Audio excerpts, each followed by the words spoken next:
Let me ask a question. Who approves of the current education system in Australia? Oh, come on. All your kids and grandkids are in it. You got to. Who disapproves? Wow. That's consensus politics. I disapprove too. What don't we like about it? Fees are too high.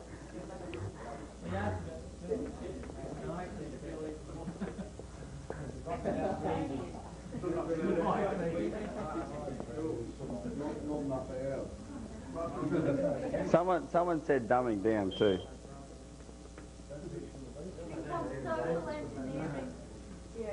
Dumbing down. Oh. Oh my goodness. Boring. So I missed something else. Political correctness. That's peace. That's PC. What? No, not enough male teachers. No real accountability. Too many women. Too much NATO,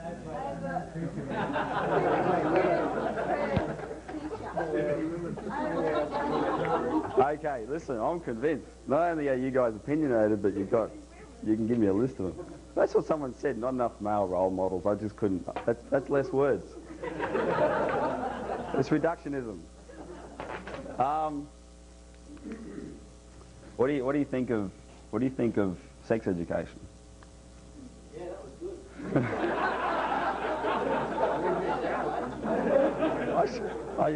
I should always remember to divide the audience up. Everyone except for Ross, what do you think of sex education? What about outcome-based education? What about, who's seen, we've got a couple of books in this office, who's seen the book Daddy's Roommate? And Heather has two mummies. Do we approve of that? Who'd go so far to call our education system evil?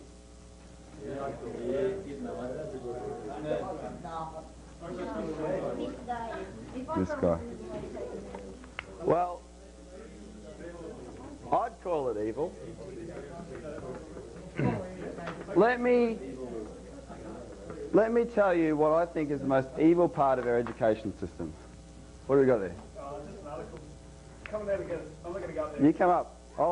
You don't have to read it. I'll just come up and give it to me. I'll have a look at it. Give him a kiss while you're up there. I was married, now I'm gay. I can relate to that. I am married and gay. Simone, 32, was married for 5 years and had a son. When the marriage ended, she realised she was a lesbian. Oh my goodness. This is the Sunday life. How many years are you married? That's 5 years. That's the Sunday Age magazine. Oh well. So obviously that was written by someone in our current education system. Let me tell you what I think is the most evil part of our education system.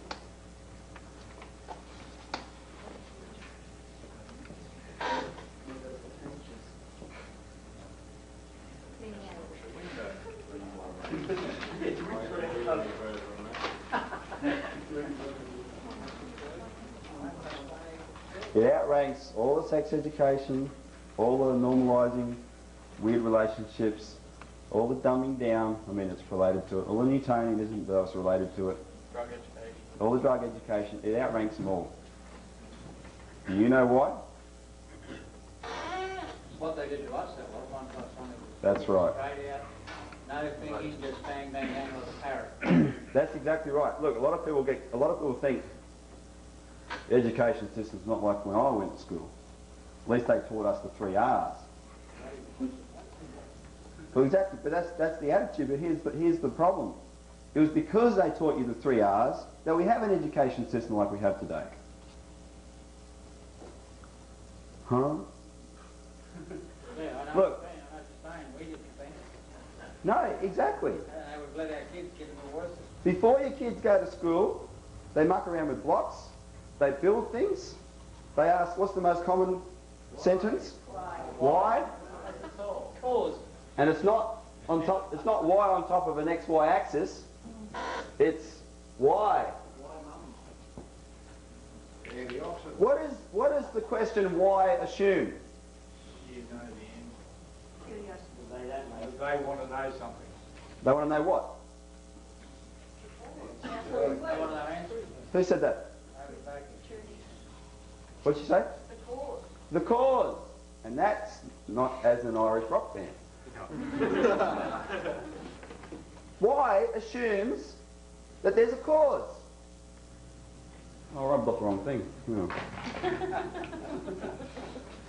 You need education. What's the cause for that? What do you mean, what's the cause? Exactly. There is no cause for that. Arithmetic is the worst part of the 3 R's. The other two are pretty good. They even had to, I was talking to Dominic about this, they even had to smash the word arithmetic to fit it in with the 3 R's, you know, because it's arithmetic. Yeah. That is, the minute they start learning that,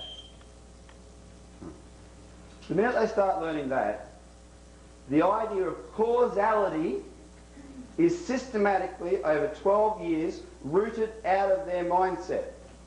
Stomped on, destroyed, smashed, got rid of. That's why that's the most evil thing in the education system.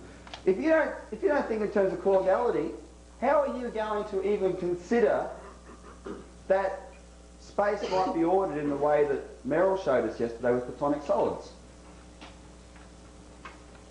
Which you didn't learn that in school either, but you know, there's a reason, all these things we've been going through, there's a reason you didn't learn them in school. Because they all relate to the question of causality. Right? Everything is related to causality. The universe is ordered. Have we shown that? Yeah.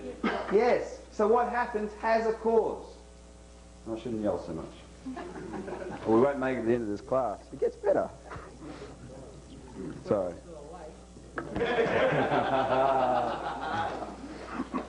Why does this relate to staying awake? Well, here's the thing. Lisa touched on one aspect of it on Saturday morning, you know, the One Nation School of Politics. Say it loud, I'm dumb and I'm proud. Right? We wear our ignorance on our sleeve. We shouldn't have to be any more than what we are. We should have a country that just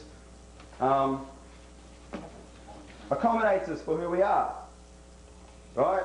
So that means, of course, we don't. Therefore, we're all victims of the system. Therefore, like a bunch of victims, we can go down on the Titanic and know we're on the right side.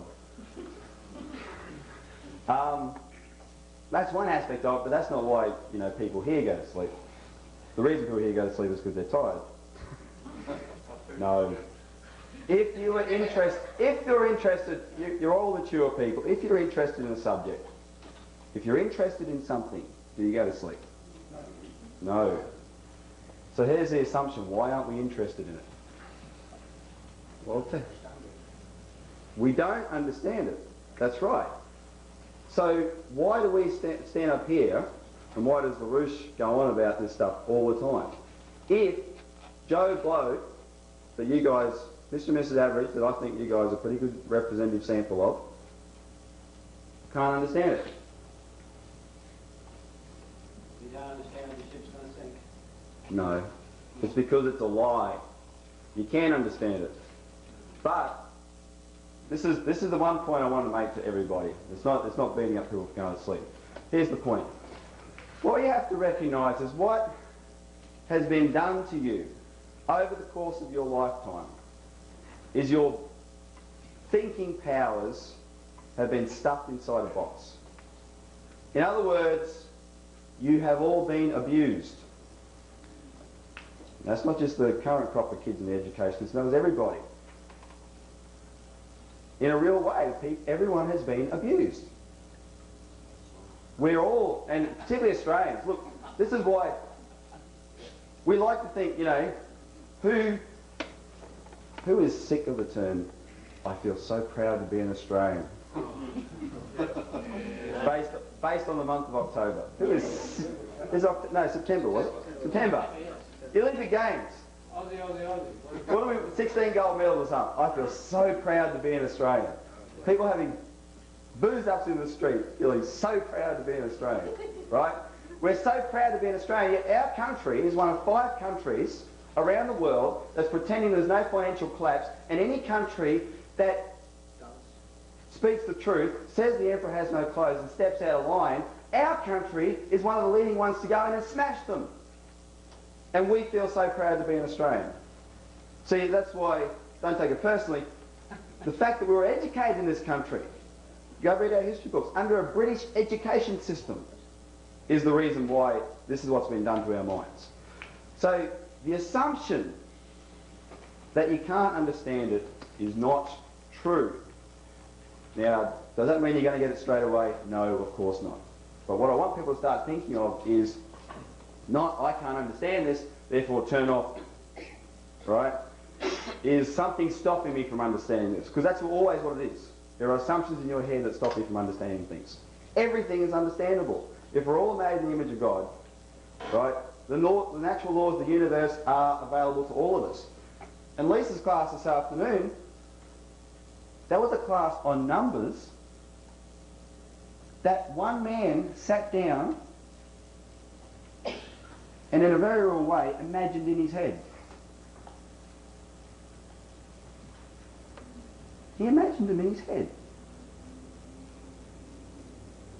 If he can imagine them in his head, so can you. I promise you, you can. What would have happened, I can almost guarantee it, on everybody, there would have been variations of daylight sneaking in. Maybe, you know, it was a crowbar prying open the box to let the air in. Maybe you just got a little glimmer of it. Maybe you got a whole big discovery. Some people started equating it to other things they knew and whatever, and so they got a bit more of a buzz out of it than other people. But I can tell you there were aspects of that class that did make sense. Part of the problem is you probably just don't know how to recognise it. But there's an aspect of that class, though, that is problematic. That's not Lisa's fault. It's the nature of the discussion. And what we're going to do tonight is, in a real way, before Craig does physical economy tomorrow morning, is wrap up, tie in together everything that you guys have learnt this weekend. And the good news is, it doesn't involve mathematics. Because it can't. And I'll explain that way. Explain why. Okay, that being said, let's get moving.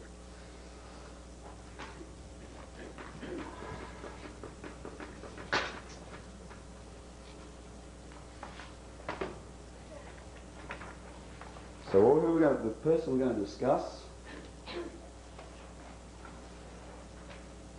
hang on.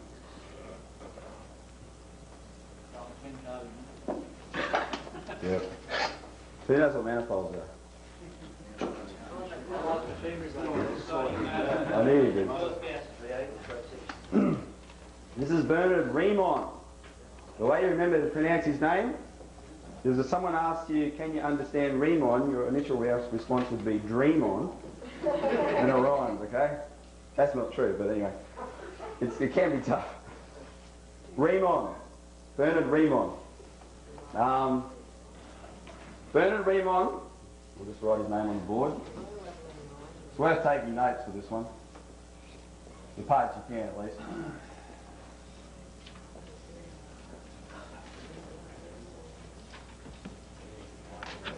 Okay, he lived from 1826 to 1866. He died at the age of 39 from tuberculosis. However, not before he was recognised as a genius for his conceptual breakthroughs in mathematics and physics. Everyone probably, know that we are internationally known as the Schiller Institute, named after Germany's poet of freedom, Friedrich Schiller. Friedrich Schiller was friends with a whole circle of people, including two brothers, Alexander and Wilhelm von Humboldt. Alexander von Humboldt was, you'd probably call him today one of the early anthropologists, but he was much more than that. And he did a lot of studies in our part of the world on the language of the Polynesian people and things like that, that showed they traced their ancestry back to the Middle East and different things. And you can read about that in our New Citizen for a few editions back that's in that next room there. Wilhelm von Humboldt was an educator. And what he did was he instituted a whole range of education reforms in Germany. Bernhard Riemann was one of the very early products of that reform of the education system in Germany. This is what his education consisted of. 34 hours a week, which that's 6 hours a day, 5 days a week, that's no big deal. They go 8 hours of Greek, 6 hours of Latin, 2 hours of Hebrew or Sanskrit, 3 hours of French, 2 hours of English, 2 hours of physical science, 2 hours of singing, and 2 hours of geometrical drawing. Even the so-called competent education system of our memory did not consist of that. Yeah, Tony? Oh, that added up. I don't know, someone added up for me. That doesn't account for all of them, though. 8 hours Greek, 6 hours Latin. Who's ever studied Greek for 8 hours in their life? 6 hours of Latin, 2 hours of Hebrew or Sanskrit, 3 hours of French, 2 hours of English, 2 hours of physical science, 2 hours of singing, and 2 hours of geometrical drawing. Okay, Riemann made his greatest discovery in 1952.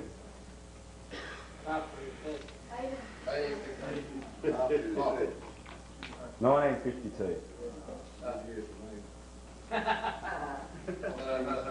Someone pointed out the obvious here. We have a problem. I'm going to insist that it was 1952.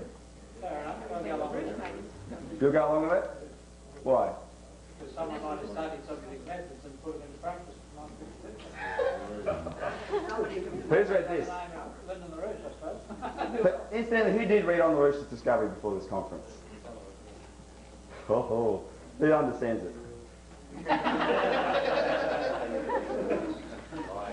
Nah, well, this conference is on the subject of LaRouche's method, mastering LaRouche's method, and LaRouche says, he references Riemann all the time. You might have seen in there, he calls his method the LaRouche-Riemann method. You've seen that? Yep.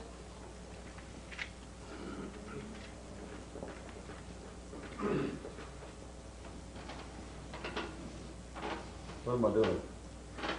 Squeaking. No. You look like a black fellow against the white board. Oh, okay.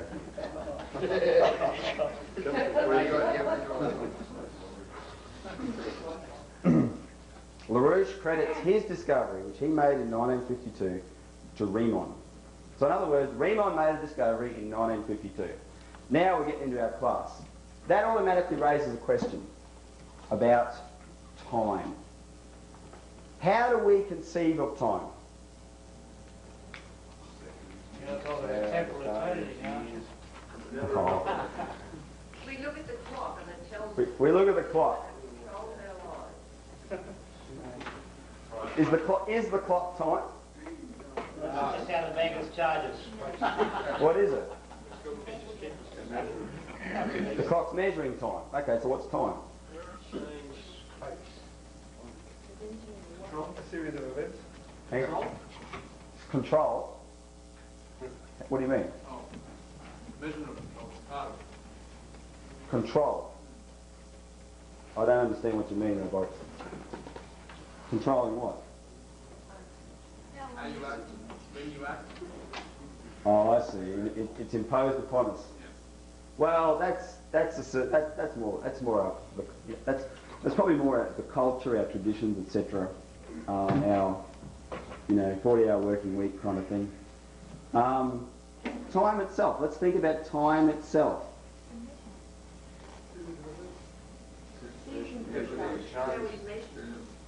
Series of events. What did you say? Evolution. Time is evolution. Well, it's evolving. Process. Okay, how fast does it go?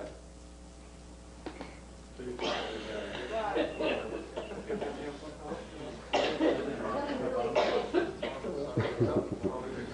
Wait, hang on, it doesn't really exist. That's an interesting one. Does time exist? Someone over here says no. In a minute we're going to see it disappear in puff of smoke. It goes fast if you're having fun. Does it go faster as you get older? We all agree with that? So, okay, let's not let our distorted way of looking at the world interfere. Who's ever heard of time as the fourth dimension? You heard of that? What are the other three dimensions? What do you want to say? I was going to say, they say time is a state of mind. Yeah, but that's that. Yeah. Yeah, when they were saying that, Yeah. it goes fast when you're having fun, but also It goes fast when you're having fun. Yeah. when an accident happens, they say But does it go faster? no. It doesn't. What I'm saying is that, like, you hear a lot of stories when they say, oh, there was an accident, as if time slowed down. Yeah. What about time running out? Well, can that did everyone hear what said back there? They were relating how a lot of people tell us stories in accidents, how time slows down, their whole life flashes before them, blah, blah, blah. Everything acts like everything goes like it's in slow motion. I've heard, a number of these things myself. Now, we say, no, time doesn't change at speed. But can that be entirely discounted? Is that... Yes. It can be? Yeah, because Morris ran to a gate the other day on his motorbike and it happened pretty quick.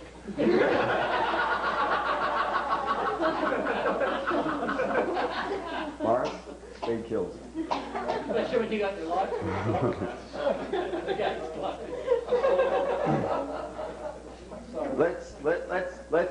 Let's try and nail down our definition of time. See if we're all... Time extends in how many directions? One, two. I think time is now. Time is now. Time is now. But which direction does it move? Does time move? Does it? If it changes, It has no dimension, it's space time. We measure a period within our Earth or our position on Earth in time, which is based on what we use as time is the circumference or the rotating of the Earth and the number of orbits and stuff that the Earth does with the wind or something like that sort of thing in our eclipse around the sun. So it's actually a space thing. Like, we look up at the stars. We're not looking up at the stars tonight, are we? We're looking up at the time that light travels down years with it. So it's a space-time thing. It's hard to put in a definition like you do with the point. What's the point? Well, no, that's true. But we only measure a point in time. That's your natural man coming out, Danny. I want your miseducated man. Okay. Well, that's it. That was it. No. You've got to miseducate me. Yeah. My idea of time is that if it's the fourth dimension, it isn't moving, it isn't doing anything. We are the ones that are doing the moving. We all agree with that? I go along with that. It's always now. I think time is our experience. It's our experience now. Some of us have more than others. Well, time, you should know, time is thought of as somewhat of a fourth dimension, and it is thought of to move. It is considered that it moves. And let's just play that. Let's just go along with that for a minute. Which direction is it moving? Forward. Can it move backwards? Yeah, if you fly fast enough at west, Well, so the conception of time, let's just nail it down. It's an unbroken sequence of something that doesn't change its speed. Right, slow down, it's time. It moves in one direction, and that is the conception of time. And you can come up and we are, you can come up with other ideas about time. You can go watch Back to the Future or something and start thinking about it and all that, and space-time continuum, etc. But the general idea we have about time is one that it moves in only, we'll use the term it moves in only one direction. People might not agree with that, but you get the general idea that its extension is one way. Doesn't go back, and it's smooth. Right? We're all willing to at least pay lip service to that theory? It's a general idea? Okay. Good. So what's this got to do with anything? Well, it's important. Bernhard Riemann laid the foundation for some of the greatest scientific thinkers of all time who came after him, including LaRouche, including Albert Einstein, and most of how we, the things we enjoy in the world because of the results of discoveries made based on people thinking about these exact questions, thinking about the nature of the universe around them. That's what we're doing. We're thinking about the nature of our universe. Okay. So who said time was experience? I think someone said time was experience. Okay. How would we want to elaborate on that? Experience of what? Well, it's our experience of the now or of the past. What do we experience? What? Yeah. So someone said change. That's what we experience. Think about it. We experience change. We experience our action. Here's a way to think about time. I want everyone to put their hypothetical cap on. Imagine you could freeze time for everybody and everything except yourself. What would you see?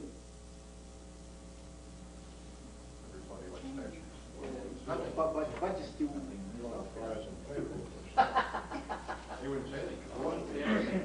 Frozen people? What? Except for yourself. The sun in the same spot? You wouldn't see anything. Well, I know, but let's not go right down to atoms and all that kind of stuff. Just to imagine, okay, and for our purposes, imagine that you exclude yourself and light. Let's exclude light too, so you can see something and whatever. But otherwise, what would you see? You'd be the only one change. Everything else would be frozen. Yeah, so you'd be All action would cease. Stop. Timelessness. So if all actions, if we've frozen time, and the result is we've frozen action, what's time? Time is action. Time is a measure of action. Time is action. Now, we're all happy with that? You happy with that, Harry? Yep. You're not leaning too far back there, are you? No. Harry leans too far back. Someone get some ice from the punch bowl and stick it down the back of his neck. Time doesn't mean This is a physical experiment, this class. Okay. In 1952, Bernhard Riemann acted. 86 years after he was dead.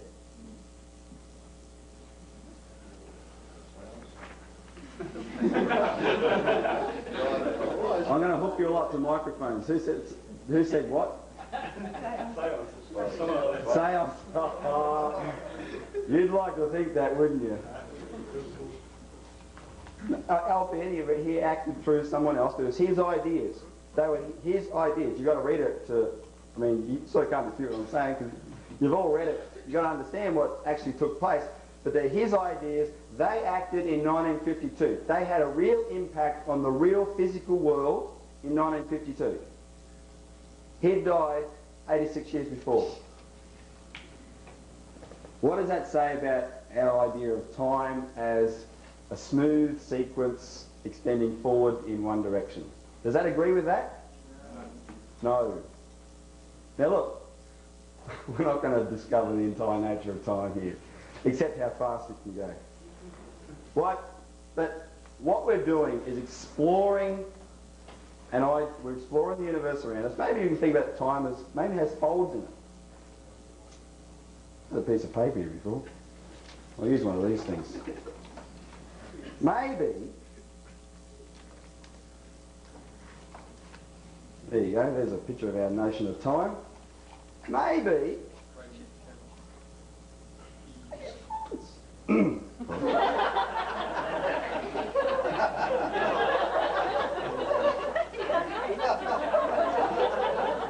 I had a good time, did you?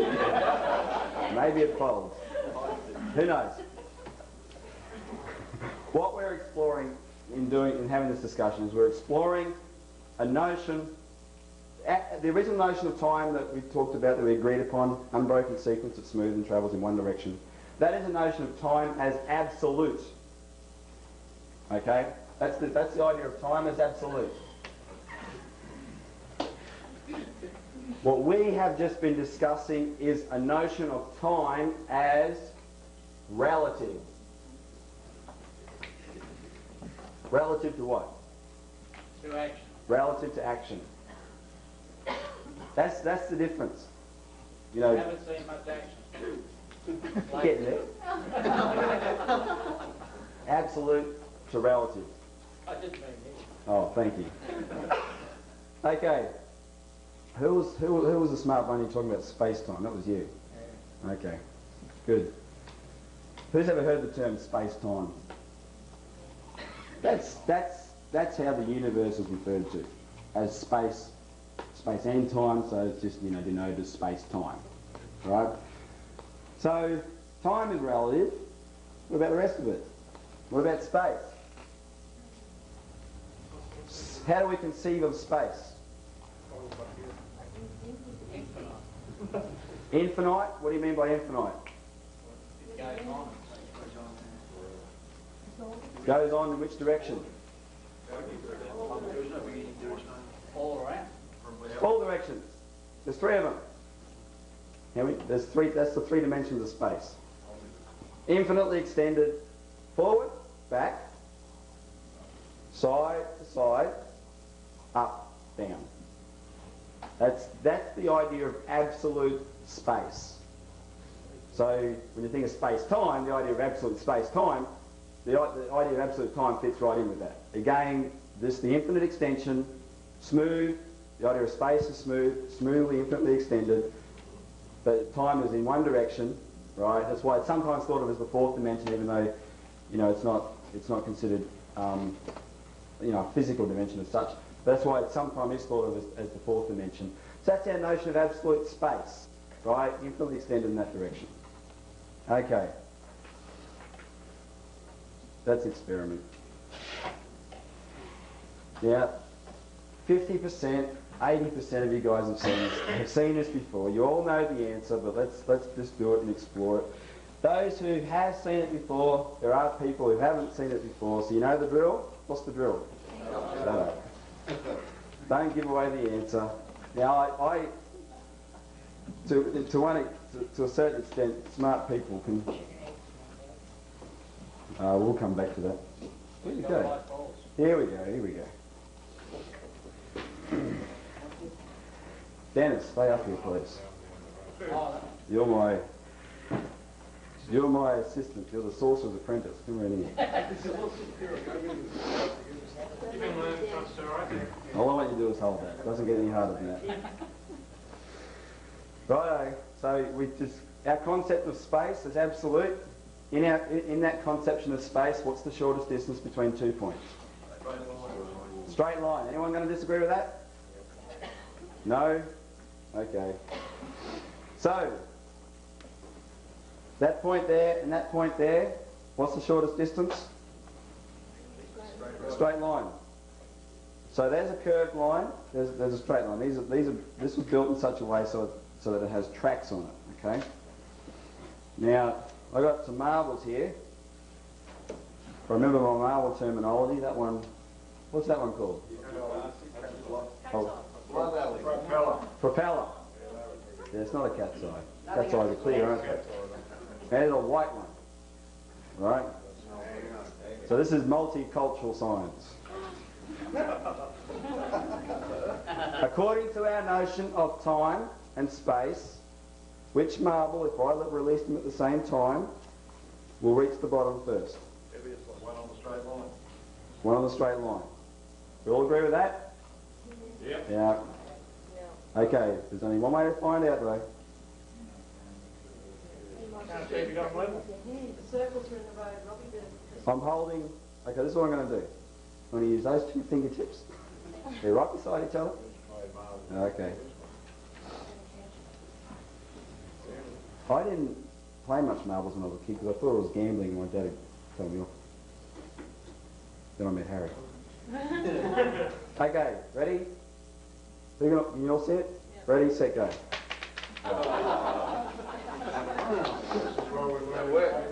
This, I got some more. Can someone get that thing set?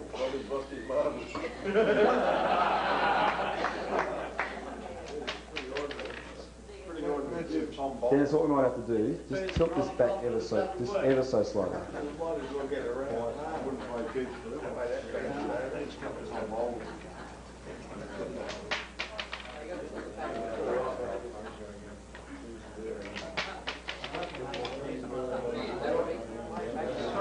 Down the curve, but it keeps on like. That works. I've never seen this work smoothly yet. Okay, if I'm going to put that there, oh boy, I might have to release this one from that height. Oh, what did you just put your finger down there? You hold that one. Okay, all you have to do is pull your finger away. Are we happy? That's the same height? Move it up a little bit. Ready, set, go. Try it again. Where's Meryl? She got it. No, you got a bit of a bump there. Hold it down there. Hold it down there. She pulled that, the straight one out of the track. Yeah, it's... Move it up a little bit now. Is this the same height yet? The bottom is down to go. The curved one up higher. Put the curved one up high, Dennis. There you go. Your finger was down. There you go. You happy? Ready, set, go. I can assure you it's not. The other thing is the ball bearings being heavier or run down. Yeah, maybe not. No, I've been... You've got this little nut thing that might make it jump off the track. Let's try it on the outside track. You've got to do it on the outside. Try it on the outside track. You hold on. Not the inside track. Okay, now we're perfecting it. Where are the rest of them gone?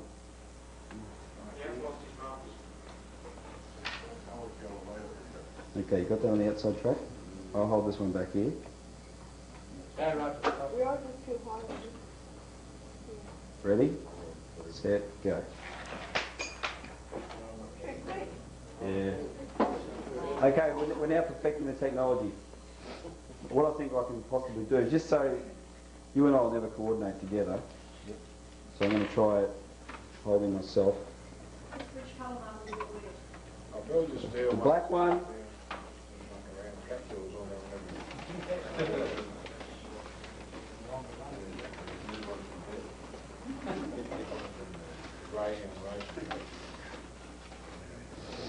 Okay, the black one's on the curve, the white one's on the straight line. Is everyone watching? Okay. Harry? Yep. You've seen it before. Ready, set, go. Who won? Who had their money on that? Who won anything? Police! Thank you very much. We were doing that in the street and 300 people just walked past.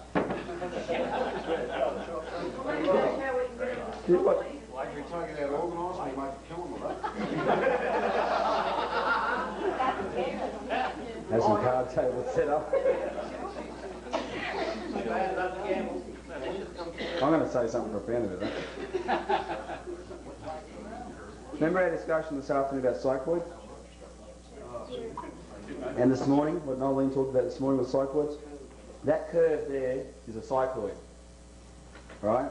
And this obviously, this is a straight line. Yes? That looks like a semicircle.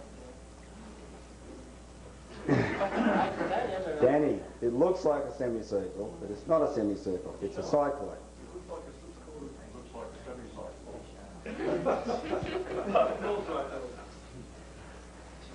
I'm going to show you it's a cycloid. Now what happened was in 1694 or something, I've got a date here.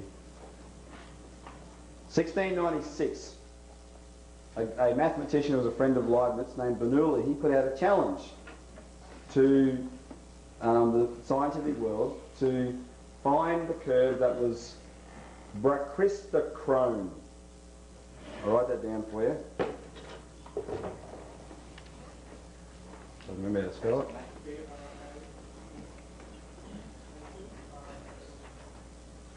There we go.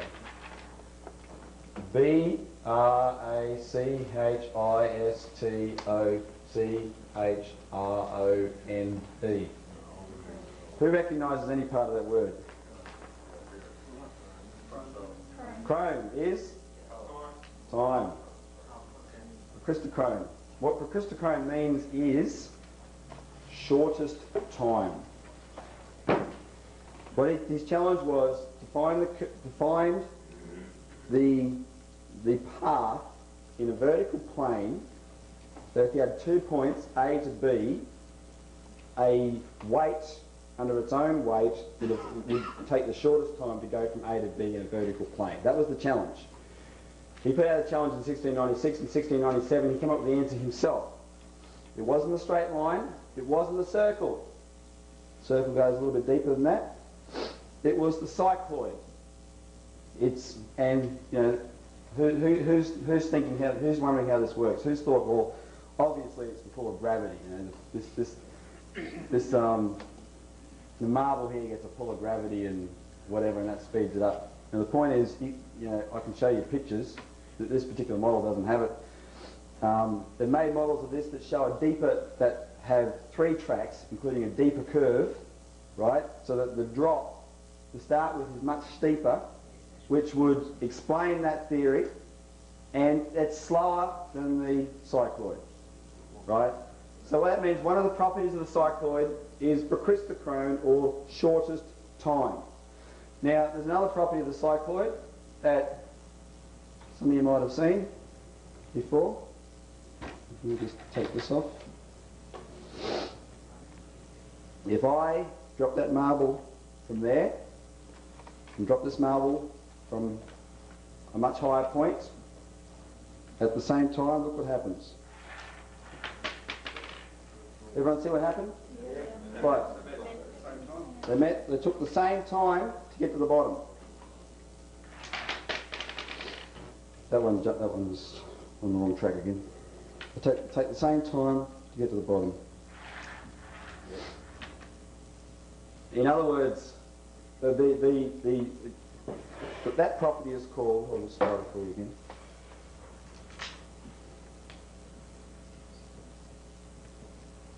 again. Torsochrone,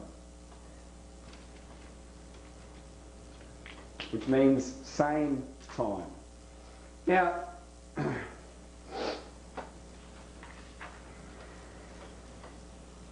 what does this experiment, what does this, with this brachistochrone, say about our conception of space?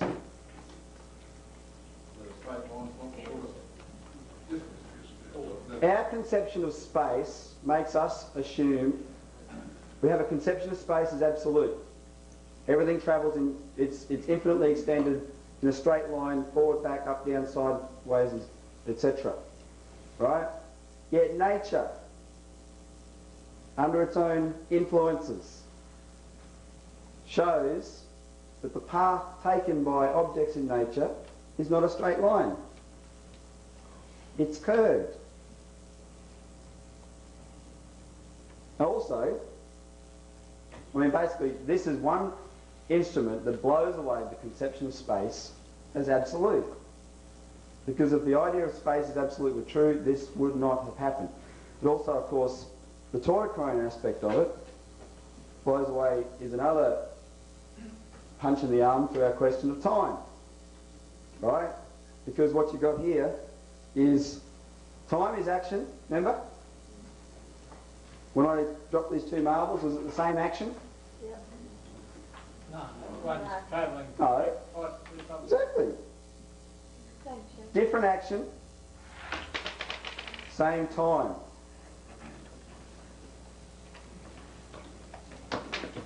We all happy with that experiment?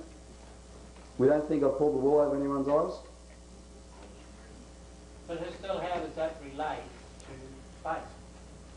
Well, I mean, we can have this experiment without having to do with space-time, couldn't we? How do you get from point A to point B?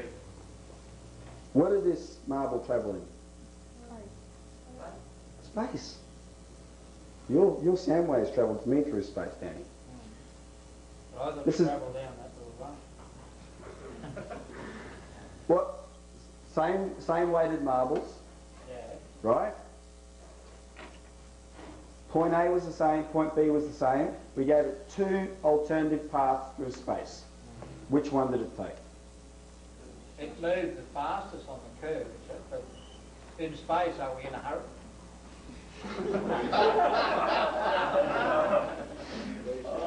You're on double time today. This invention here is not kind to people's preconceptions, let me tell you. You will see, just when you go home and you're doing it in these classes, but particularly when you go home, just try and be self-conscious about how much you think of the world based on assumptions that you can't prove. We'll go into a little bit more with Euclidean geometry in a minute, but I can state for you the question of space, the idea that the shortest distance between 2 points is a straight line is based on the Euclidean conception of space as infinitely extended in all directions without, just straight. Bang, bang, bang. There's nothing in the road, right? It's absolute. Doesn't take any bends or whatever. We gave 2 objects in the physical world 2 alternative paths and it decided to take, it's well, they both went down the track obviously, but one went much faster. Rainbows. Who knows what curve a rainbow is? It's a cycloid. What creates a rainbow? Light doing what? Light refracting through water droplets, right? And the sum total of them produces this beautiful shape in the sky of 7 colours. Newton added the 7th indigo because he was superstitious. Sorry, I didn't put it in my class, but I was going to. Is that right? Indigo was artificially added by Newton because he was superstitious and wanted to make 7 colours. Excuse my And ignorance. that was in the latest Aaron's physics. Excuse my ignorance. What's indigo? Purple, is it? Dark blue. There you go. Well, lucky that's not the point I was making. I'd be throwing for a wobbly here. That blows away Sunday school. Yeah. God's perfect number, 7 colours. That's probably what you're suspicious about.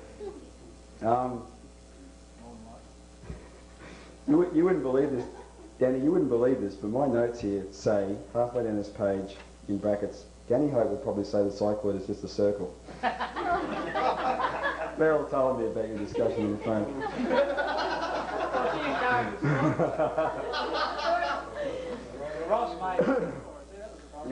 Okay. What this... let me just explain one thing with the cycloid. What happened was Christian Huygens, the Bernoulli brothers and Leibniz that Nolan referred to, that we see that the we know that the rainbow is a cycloid, and people probably understand the question of refraction. You put light through a prism, it breaks into its component colours or whatever. What they did, because these are the guys that discovered these curves, Christian Huygens discovered the cycloid, the Bernoulli brothers discovered the properties of the curve, Tautochrone, the Christochrone, And they did experiments. One of the experiments they did was they, just imagine this, they passed light through a succession of increasing density media, water and then heavier things than water, but transparent so that light could go through it, right? So these are made up of different density, each is a different density medium for the light to pass through. And so they put the light in here, for example, they shine the light there, it was a bit like one of these lights, which is a good one to use because you've got a pinprick of light, and if you could, if someone had a cigarette and you put the smoke there, you'd see the that is a straight line, or as a line, and of course the light would refract, just like when light going through water bends, right? You've seen this. You put your foot in, when you're scared of going swimming in it's not summer yet, it's springtime, and you're still feeling cold, but it's still hot. The water's still cold though. You put your foot in instead of diving in first, and it's cold. You notice the shape of your foot is on an angle where it should be. That, of course, is the refraction of light. Everyone seen that? Yeah. Okay, good. So light, the light bends, and as it passes through the different media, it bends each time. It refracts each time, and that's probably far too steep anyway. Imagine that's longer than that. Guess what shape this was? A cycloid. So the path taken by light in nature. So did that depend on the gradations of density being fairly equal, or? No. The light. You just need a different. No, it didn't. It had to be increasing. But you just need a different density of media so that the refraction would take place. Because why light refracts going to water? Because it's going from one media, which is air, into water. When astronomers look at the sun and the planets, they have to calculate for refraction there, because the light from the sun and the stars and the planets is coming at us through the vacuum of space, right? Which is one media. So then it enters the atmosphere, which is another media. The sun is much bigger on the horizon than it is when it's in the sky, or the moon. You see it best with the moon because you can't look at the sun. The moon, you look at the moon when it's rising, the full moon when it's rising at night, great big huge yellow thing on the sky, up the top. It's much smaller. One of the reasons for that is when you're looking to the horizon, you're looking through much more of the atmosphere, right? And it's related to the fraction of light, and someone will probably tell me there's something else involved as well. I just wanted to ask a question about this cycloid. If you have a missile which is traveling the same speed in a straight line, and then you have another missile traveling exactly the same speed as the cycloid fashion, would the cycloid thing hit the target first? Well, what makes you think you go to the straight line? It's got nothing to do with Yeah, the problem with a missile, Richard, is not travelling on its own weight, right? The principle, it works with light. When they come up with the cycloid, there's marble experiment, light, etc., because that's travelling under its own steam, so to speak. When you put extra force on something, that's going to do something differently, right? So there's another way to think about that, but for the sake of time, I better keep moving. Who's ever considered the idea that space has curvature? Apart from reading it. Okay, so that's good. I'm glad you have. But that is the idea behind relativity, right? The people that started thinking about relativity started thinking about the idea, instead of space being infinitely extended in all directions, that, hey, space has curvature. And you see things like cycloids and nature, the way nature conforms to cycloidic paths, etc. And remember, a cycloid from this afternoon, what Lisa did, is a circle rolled upon a straight line, right? So it's not a simple circle, it's a higher order curve. It's a transcendental curve though, and that's the path taken by nature, right? So all of a sudden, you're starting to get inside your cranium. Oh, you know, there's the universe out there is not as some people would like us to assume it is. I've got a question about cycloid. Does the cycloid represent the shortest distance between 2 points or the shortest time between 2 points? How do you measure?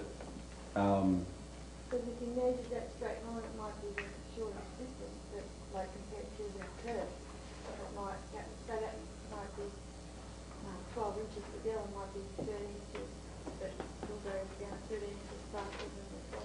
What are we doing when we're measuring a straight? When we're doing those kind of measurements, though? See, what we're doing is we're helping to construct our assumptions of space, or putting those kind of measurements on there. This table is a flat plane. What would be the shortest distance between 2 points on that table? A straight line. I can't prove otherwise. Well, I'll mess with your mind a little bit on that later, but generally, on one level, I can't prove otherwise. The point is, that's not what I'm getting at. What I'm getting at is, we can understand this stuff. Euclidean geometry, Euclidean space-time, the idea of absolute space-time is based on what Meryl was talking about a lot yesterday, the naive visual imagination. We all know what naive means, right? Uninformed or whatever. So someone tells us that space is flat and extends infinitely in all directions, and what we see, does that contradict that? Well, actually, no, it doesn't. You think about it. It didn't before. Before you started talking about this. I mean, No, we looked exactly. at it and we expected it. That's what you see. That's what you see. There's a plate. We relate to these things, right? And then, because that's what we see visually, we project that outwards. This is what the whole Riemann thing is based on. Understanding the fact we project that outwards, and then we buy their assumptions. Like, remember Lynn used to talk about, some of you more senior guys remember, when the conservative revolution happened in the United States and Newt Gingrich took over the Congress, right? All of a sudden they had this whole thing about the balanced budget. They wanted to put in the Constitution that the budget had to be balanced, right? And Phil Gramm was up there saying that the national budget, it should be run like a household budget. And Lynn said, that is absolute rubbish. The point is, though, people bought that argument. You know, housewives who are used to balancing their own little budget thought, well, it has to apply to me, it has to apply to the government. Who hasn't thought that before, right? But that's rubbish. If you believe that, you know nothing about economics. Absolutely nothing. But see, the politicians, of course, the reason they become politicians is because they're used to manipulating people's assumptions. But see, science did the same thing. Sir Isaac Newton, has done scientifically what Newt Gingrich did economically, which was what he said was the wide expanses of astronomical space and the minute scientific principles involved in atoms conform to what you see in the naive visual imagination in visual space-time. And of course we buy that. I mean, we don't have anything to dispute it, so we buy it. And what they do then is project lies upon us, which we still can't dispute, but we start to accept a different view of the world. So that's the situation. Even that question is still based on assumptions, right? Anyway, let's push ahead.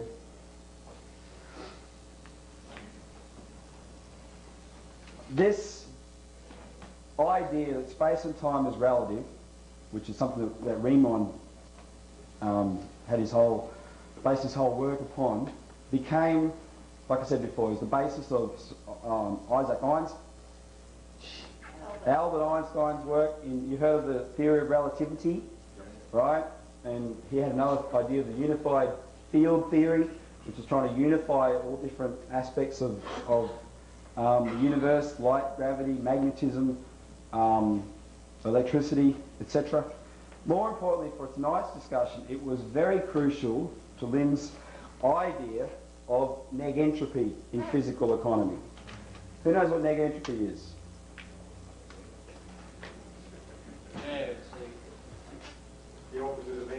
It's the opposite of entropy. What's entropy? Winding down. Who knows what the second law of thermodynamics is? The what? Second law of thermodynamics. Come on, you guys fresh out of school. Someone must know. Energy is neither created nor destroyed. It just changes form, and the form it changes, of course, it goes from a usable form to an unusable form, which is entropy, right? Think about the assumption for that, though. Energy is neither created nor destroyed. What does that say about a universe? It's fixed already. So to believe in the second law of thermodynamics, you've got to believe straight away it's fixed. And if you know anything about scientific method, laws are untouchable. The first level of scientific method, even this is what I learned in school, was hypothesis. A hypothesis is something very, very hard to define, etc. It's just a guess. Then a more concrete level was the theory. Once a hypothesis has been tested somewhat, it became a theory. That's why the theory of evolution, for example, is taught in school as fact. It's still officially the theory of evolution, but you've got to be absolutely fixed, unchangeable, indisputable to become a law. And the second law of thermodynamics, of which there's three, is that energy is neither created nor destroyed. It just changes form from a usable form to an unusable form, and that's called entropy. Now, that was partly based on the work of this guy named Ludwig Boltzmann. What he did this work on gases, where if you put a if you connect two boxes or tanks, gas tanks, let's just think of them as boxes. You connect two boxes filled with gas.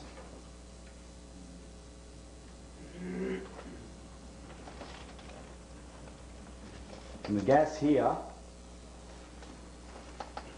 is hotter than the gas there. The way you'd represent it as being hotter, of course, is you've got more activity going on in there. And that was connected, and that gas could pass between them. What would happen? The gas out of the left hand tank down to the right. The temperature would stabilize. Yeah. That gas would move in that direction into that tank, and over time it would stabilise. The temperature would stabilise. Therefore, the activity would stabilise between the two, right? That's statistical gas theory, and that's pretty much what the second law of thermodynamics is based upon. And that is also what the ideas of Norbert Wiener are based upon. And of course, Norbert Wiener is the guy who wrote this book in the 1940s called Cybernetics that a young Lyndon LaRouche picked up and read. And he read this book all about human beings being computers, the human brain being nothing more than a computer, and then was so enraged he threw the book across the room up against the wall, and he set out to refute that book, and he did. And it was his attempt to refute that book that made him make the discoveries that he did eventually in 1952, which we now know as his science of physical economy, right? The idea of negentropy that he came up with, though, well, let me make a very important point. He no longer, if you've read his later works, that on LaRouche's discovery was from 1994. If you read Lynn's latest works, you won't get him using the term negentropy. But what does negentropy come from? It's based on negative. The opposite of entropy. Opposite of entropy. Lynn's idea of negentropy is not the opposite of entropy. If entropy is winding down, as Sir Isaac Newton says, Lynn says it's not winding up. It's not just the opposite. Norbert Wiener used the term negentropy. Norbert Wiener based his whole cybernetics on negentropy. What he said about negentropy was this. In these boxes of gas, this is, there's more activity in this one than this one, but even in a particular box on its own, in any given part, the activity is not stable across the entire box. There will be pockets of increased activity and pockets of decreased activity. It's the nature of it. It's not flat and uniform all through it. So Norbert Wiener said, biology human beings physically, and animals and trees, were examples of localised neg entropy. He said machines were examples of localised neg entropy. So his idea was the universe was entropic. It was as a whole, it was winding down, but there were localised pockets of neg entropy where that winding down effect wasn't taking place. But it was a statistical reverse of the entropic process. Kids get born, they grow up. You can't describe, the growth spurt in young Jeff Ulrich as entropic, right? It's not yet. Over 40 years. That was Norbert Wiener's idea of neg entropy. That's not Lin's idea of neg entropy. LaRouche's idea of neg entropy is much different than that. Who thinks they might know? It's not easy. It's actually got to have, it's got to wind up, but it's also got to have free energy on top of that as well. It's got to be going, it's just in the reverse, it's only going back to equal, but he's saying it's got to be adding to it. Exactly. It's not coming back to an equilibrium and then just going on linearly. It's entirely non-linear. It's growth, physical economic growth, that measured in relative potential population density, that leaps upwards to higher and higher orderings, much greater populations, much greater population densities, much higher standards of living, right? Not just the same standard of living, just more people. No, much higher standards of living, so that what you'd measure the economy by when it was a hunting-gathering society of 10, the whole world back then could only hold 10 million people. Today it holds 6 billion, and it could hold 25 billion at the current level of technology. And that is an example of the negentropic growth in the actual universe. Another example of negentropic growth, the physical economy is one. The other example, of course, is the biosphere. You leave nature to its own devices, it goes mad, right? You're not out mowing the lawn, it'll go nuts on you. Nature. Greenies believe in the theory of evolution, but they don't like the idea that even in the theory of evolution, the evolution of the species is based on the idea that species come in and go out of existence. That is natural biological evolution. They don't like the idea of them going out, but that's entirely natural. They like the idea of human beings going out. But nature itself grows, flourishes. Well, you saw those spirals. You saw you just look at the spirals on shells. We look at the golden section. The growth is not linear, right? That's sort of the idea that Lynn's talking about. When he talks about physical economy, though, and this is how you've got to understand this. He uses these bar diagrams. Some of you may have seen them.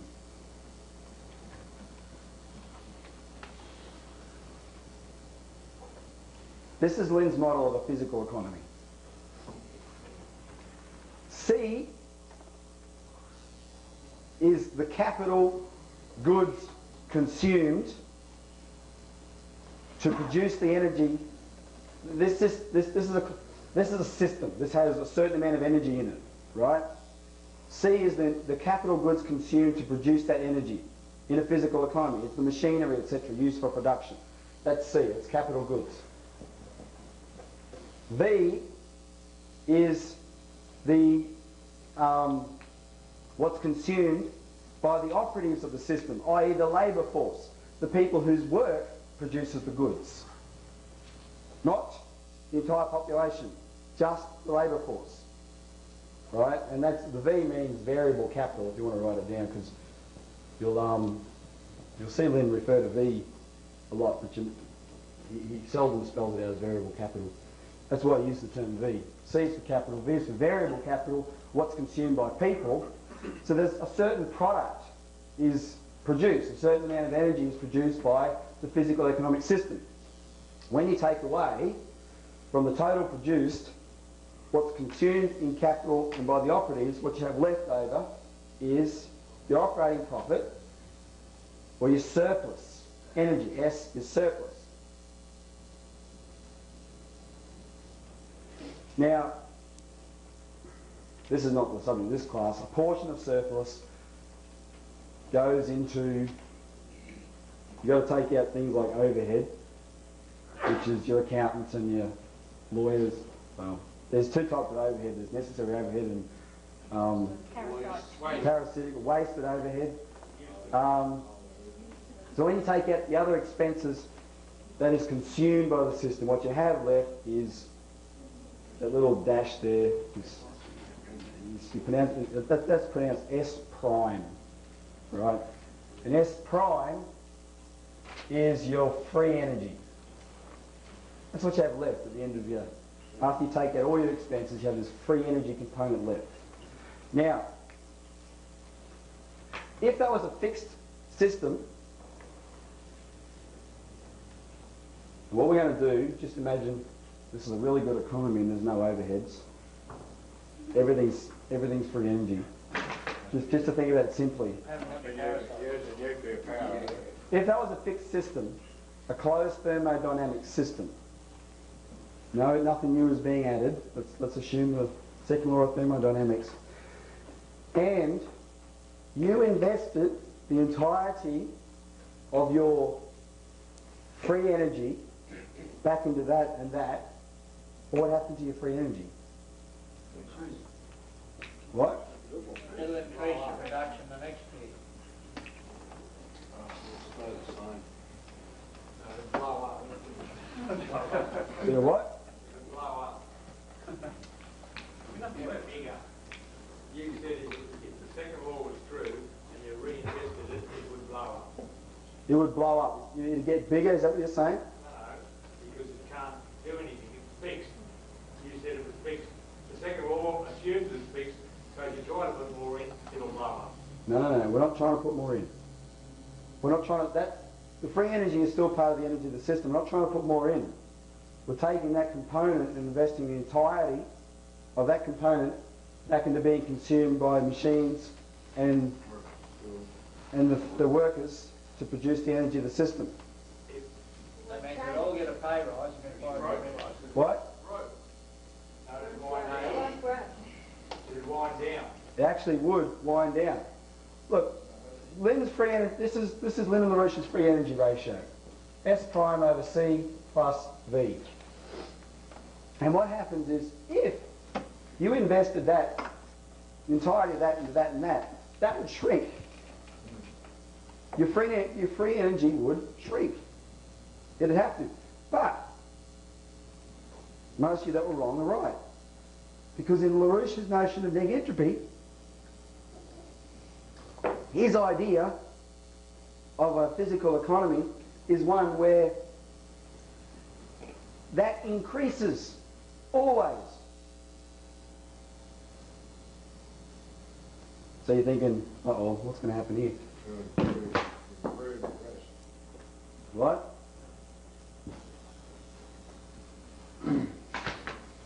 Not only does that increase, see, it's not like, let's go down a bit. You got a question down the back here, Robbie? Yell it out, I'm listening. Well, the ship's was actually Leibniz. What? Well, no, exactly. LaRouche's whole conception is based on Leibniz. You going to say something else? Yeah, is that the idea behind the capital? See that progress sort of ceases, so get that growth there. Before we get to that point, let's just explore this.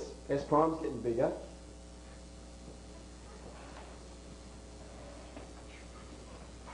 Are you talking about with an expanding economy or? No. You're not.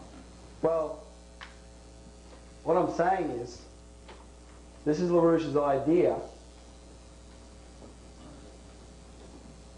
What are you going to do with all this free energy if you don't invest it back into your capital and then do art? Well, that's what it's being addressed back into. Is that possible in a closed system? To invest it back into it? Is this growth in free energy possible in a closed system? No, it's not. That's the first paradox of LaRouche's notion of negative entropy.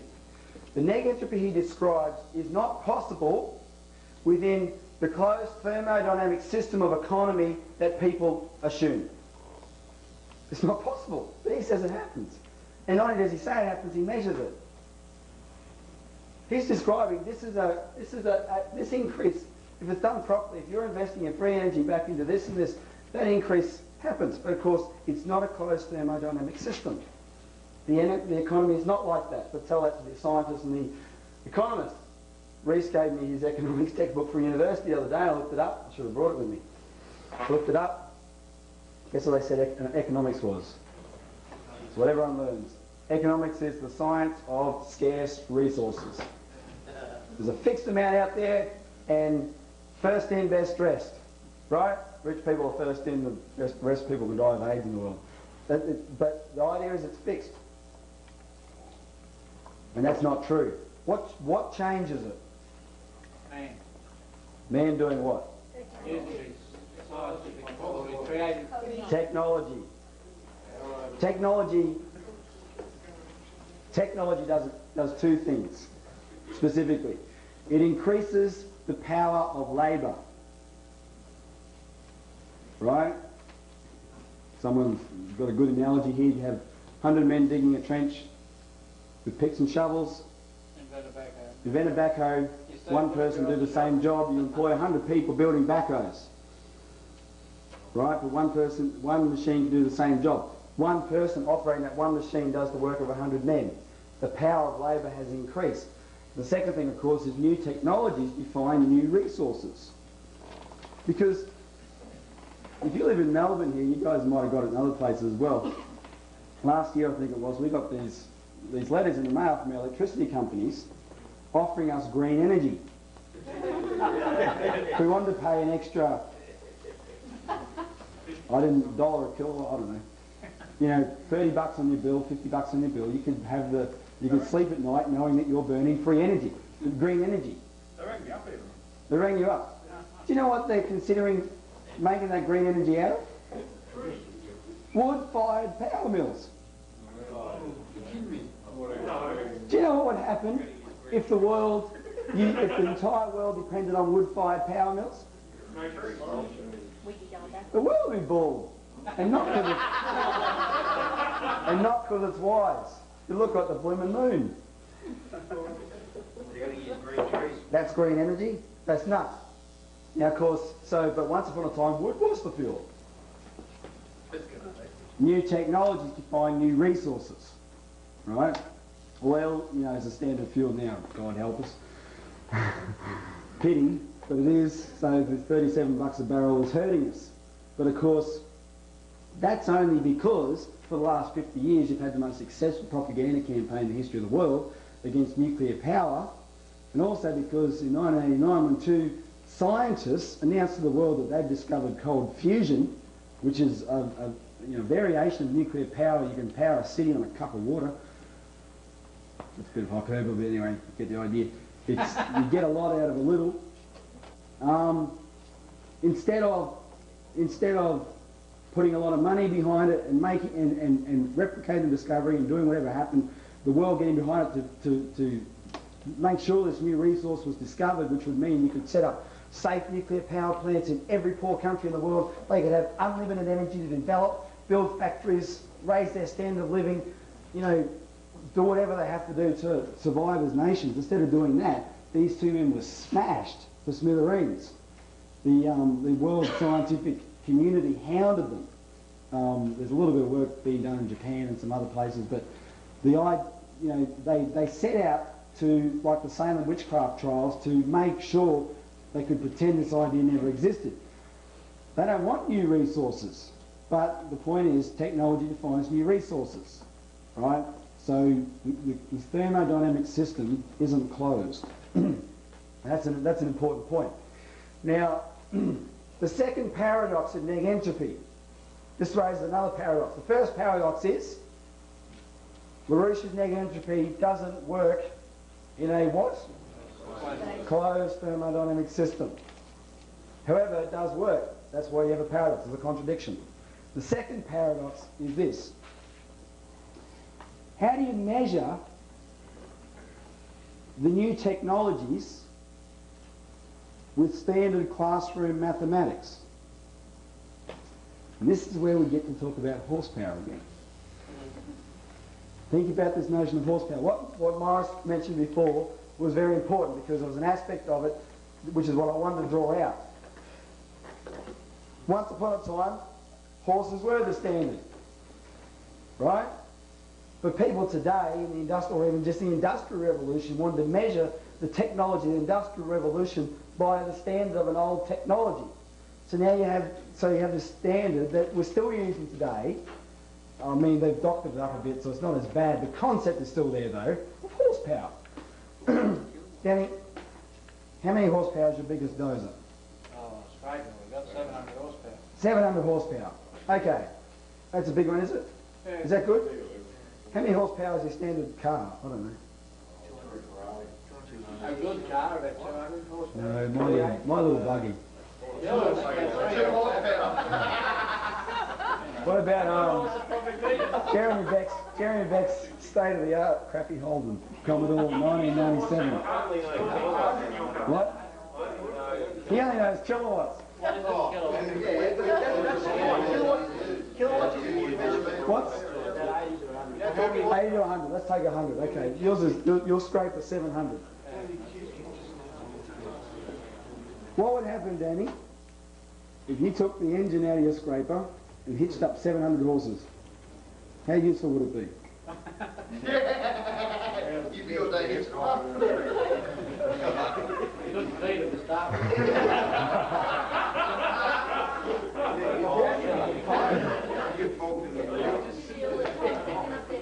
So the entire concept is ridiculous, but think about it as I originally posed the question.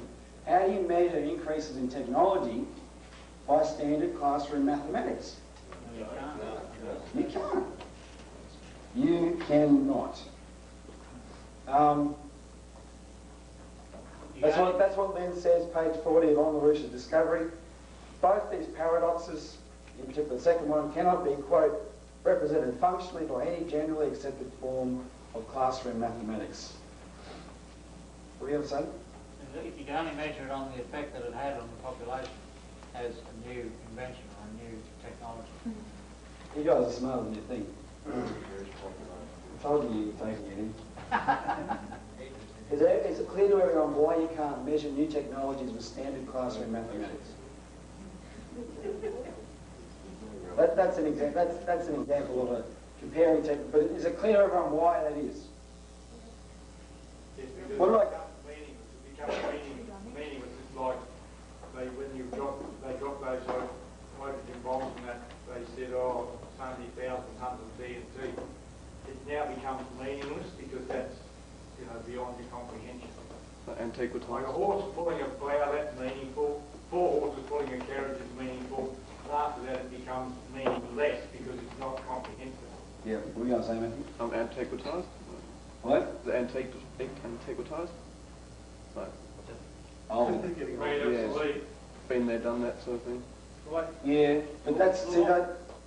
I'll say more so the way I see it more so is like with our current budgeting policy or accounting policy economics, that you can't measure the youth suicide rate into a budget of dollar figures the same way you can't measure technology impact on society dollar figures. Well, that's true. I want people to... I said we weren't going to do mathematics and we're not. Still think about what you know about mathematics. Why I railed against 1 + 1 = 2. Because the horsepower analogy is only part of it. That's not the... That's an idea of a yardstick. But think about mathematics. Why can't mathematics represent it? Because mathematics represents fixed entity. Exactly. Everything in mathematics is fixed. Except this guy, Georg Cantor, came up with a mathematics that represented something else. But before him, right, that's why Georg Cantor was crucial to Lynn's discovery. But generally accepted classroom mathematics is all fixed. It's based on assumptions. They're all fixed. You cannot explain the inexplicable with the mathematics. There's another important reason. The paradox paradoxes, let me make one thing clear, I think you get it though, just to finalise that point. Those paradoxes of neg entropy arise because they contradict the worldview we have. That's why they arise. What? This is supposed to make me sound better. What I should do is just get one of you come read this while I just point. I'll read. How you doing? Well, it gives you a mature sound. I've been working on, I've been fighting for that for a long time. Who's that bloke in the Godfather? It sounds like you've got time to finish.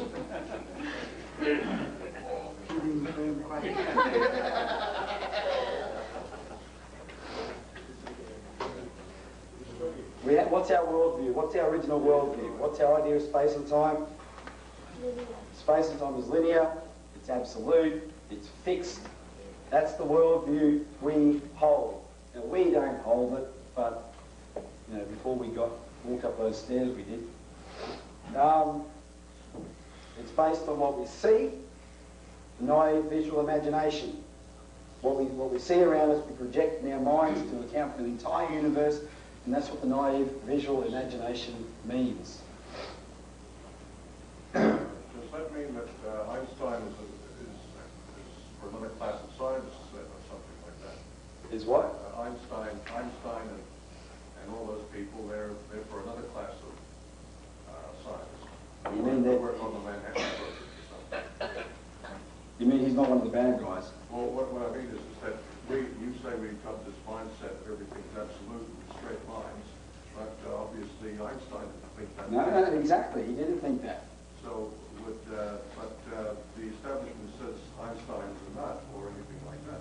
No, they love him. Yeah. Justified for good reason. Einstein wasn't a bad person. He's a mixed bag. We'll get to that. Einstein didn't believe that overall, but Einstein is the best example of what has, apart from Riemann and LaRouche, every scientific thinker hasn't been able to free their mind on. We'll elaborate on this a bit more, so hold that thought. But whilst he believed in the relativity of space and time, Einstein also believed in what's called linearization in the small. So that a curve is a curve is a curve. If you can break it down to its smallest bit, it's a straight line. Is that what he believed? That's what everyone believes. That's what he believed, and he was the best. He was one of the better ones, right? It's an assumption. They could never fully free themselves from a Euclidean notion of the world. Let's talk about that. That's all we want to get to now. Our friend Euclid. Can I turn that off? That flick off on its own. Okay, just you got to remind me to put my pen lid back on my pen and turn the OHP on. Who likes to think of themselves as suggestible?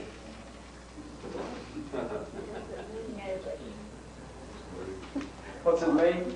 Kids who believe in Santa Claus are suggestible. They didn't make him up.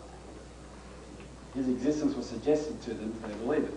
Naive is another word for suggestible. Right? Who likes to believe themselves, think of themselves as that? Not us. We're super sophisticated, aren't we? Well, the point is, the way you think of your naive, the shape of your naive visual imagination, if you will, is so, not because it's true, but because you are suggestible. And the guy who suggested it was Euclid.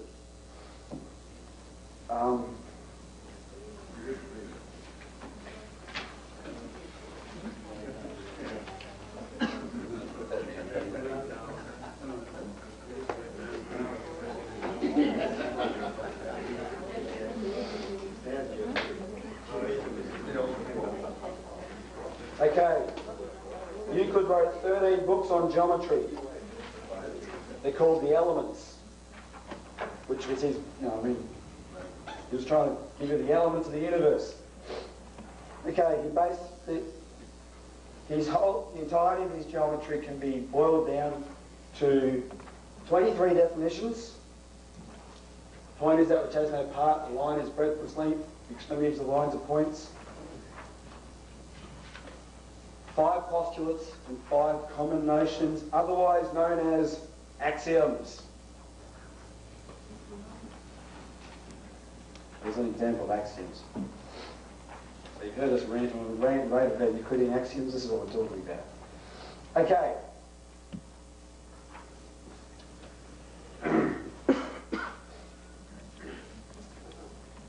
They form the basis for Euclidean geometry. It's all in our textbooks. It forms the basis for mathematics. We're going to go through a few of these, but first of all, let's just look at some of them. Look at that definition. First definition. If the book is called The Elements and it's about the elements of the universe, the first element is point. Most elementary thing in the universe. What's a point? What's his definition of a point? A point is that which has no part. What does that mean? It doesn't have anything. It has no substance. Right? It's a position. A line is breadthless length. What does that mean if it's breadthless? It has no substance as well. It's an extension of nothing. Now, that's what Euclid says, okay? When I'm making it up, when we say, now he doesn't say a line is composed of a million points. But everyone remember what Lisa put up this afternoon about a line? This is from a Western Australian high school geometry textbook. And this is unbelievable. A point has no size, a point does not move. Can you see anything around you which doesn't move and has no size? They're saying you can't see this stuff, but you've got to imagine it's there. And of course, number 6 is the best representation of a point. It has the most, zero dimension, right? A line. This definition of a line is composed of a series of these nothings. The definition of a line. Boom, boom, boom, boom, boom. Now we're getting somewhere. You think that's bad? Now these are smart people. I mean, you'd think they get the smart ones to write the textbooks, right?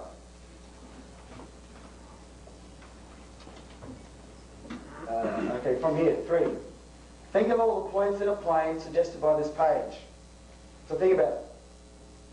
That line has an infinite number of points which are made of? Nothing. That line is therefore composed of? Nothing, nothing. It says the plane is a collection of all the points within those lines, and then, read that bottom. Can anyone see that bottom? You bring up a bit. That last thing in the rectangle. Hey, space don't exist. Thanks for coming.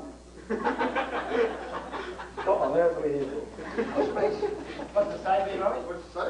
Space is the set of all points, which are already defined as nothing. Space is a set of all points.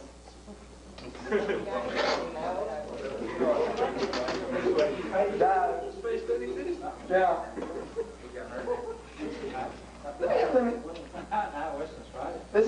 is the way to get this is the way to get self-conscious. This is the way to get self-conscious of how you yourself have difficulty thinking about outside of this, though. Think about kids at school today in Western Australia, and that's just, that happens everywhere. Kids at school today in Western Australia, they have dropped to page 6 or whatever it is of their geometry textbook, and they've seen this space as a set of all points that has already been defined to them as nothing.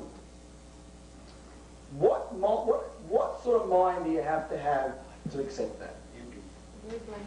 Well, no, not so. What sort of mind do you have to have? Everyone's got, equal minds. What do you have to do to your mind to accept that? Just try That's- to imagine it. Yeah, but The knowledge must be expressed. It suggests that exactly. You've got to be. That's an example of being suggestible. But the point is, you have to shut your mind down. If you're going to accept that, you have to shut your mind off. That's what happens to our kids today. That's what happened to you. So you got to call from the CBC. Good point.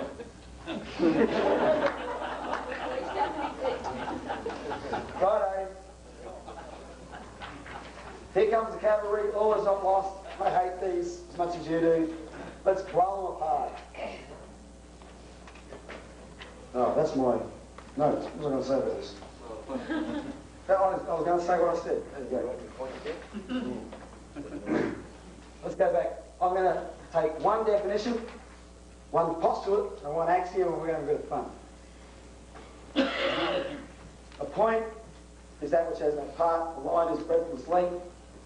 And then particularly, let's just go back to this idea of a line again. So that line made up of an infinite number of points. Who's ever heard the story of the hare and the tortoise? Who wins? Why? That story is the European corruption of the original. The original story of the hare and the tortoise was written or come up with by a Greek guy named Zeno. And it was called Zeno's paradox. Because Zeno was thinking about this question of a line being composed of an infinite number of points. So he told the story about a tortoise, a hare and a tortoise having a race. The hare and the tortoise have a race. Now, this hare has got a huge ego, right? This is like the Morris Green of hares. Is his name Green? When was this written? Oh, way back BC somewhere. No, back in the time of the ancient Greeks, 300 BC, around Plato's time. So the hare gave the tortoise a 100-metre head start, right? And ready, set, go. Now this is what Zeno said. Well, the tortoise won, but for a reason. For the hare to overtake the tortoise, it first has to run. How long was the race? Just say it's a 100-metre race. Well, 200-metre race with a 100-metre head start. Let's try and draw that. That's the line. Yeah, okay, so There's the hare.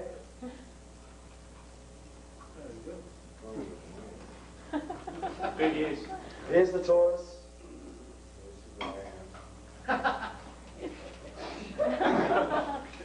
The tortoise won the race. This is why. Zeno said, for the hare to overtake the tortoise, he first has to run to the point where the tortoise was. Right? He's got to get there first. When he gets there, where's the tortoise? It's moved on. Not far, obviously. The tortoise is up here. For the hare to overtake the tortoise, he next has to run to that point. Agree? Yeah. Where's the tortoise? He's gone. He's now here. Speedy. For the hare to overtake the tortoise, he next has to get to that point. Agree? Where's the tortoise? Moved on. He's now here. Draw your little loop again. For the hare to get to the... No matter how many times you half it, you're never going to get to zero. That's definitely a variation of it. Let's follow the story then for the rest of the year. You guys like stories, don't you? You want a happy ending? Yeah. Does it help if I tell you the hare's a prick? So the hare catches the tortoise. Harry's betting on the tortoise too. It's like you see a lot of money. tortoise. The first has to get to the point that the tortoise was. Where's the tortoise? Can you see how Zeno said the hare never caught the tortoise? Why not? Well, in the real world, the tortoise would have just the hare would This is a classroom. The real world does not belong in here. Get it out. Isn't that what your professor said, Harry? Yeah. Harry said, why can't we talk about economics? Oh, that's third year economics. That's not for us. Someone else was telling me, I think it was you. What are you telling me about? Similar story. You hear these stories in schools all the time. We're not supposed to talk about that. They're not talking about Matthew, yeah, same thing. The mind's not developed enough yet. Can't talk about this. What's Zeno? Zeno based his story on the Euclidean definition of a line. And based on the Euclidean definition of a line, there's the paradox. The paradox comes in when you add the real world. That's why it's a paradox.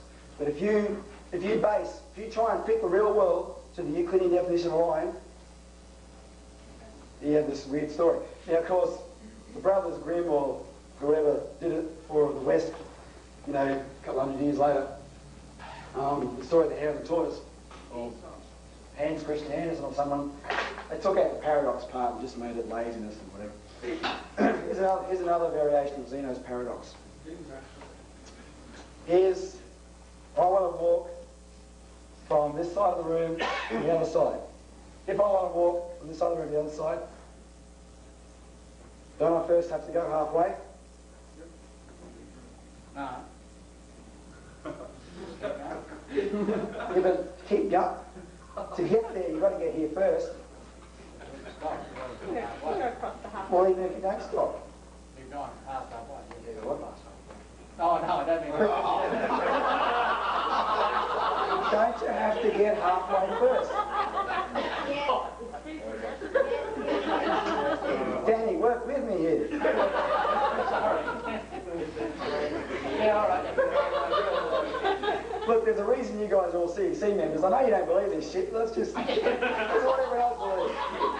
You've got to work halfway first, and then you've got to walk halfway again, and then you've got to walk halfway again, and then you've got to walk halfway. Similar effect, actually. You see what I mean? That's the Zeno paradox. One question.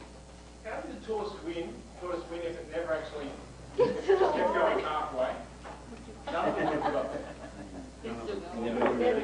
Well, the point is that race hasn't finished yet. All we know, the last count, the tortoise was in front. Knock him out. Okay, move right along.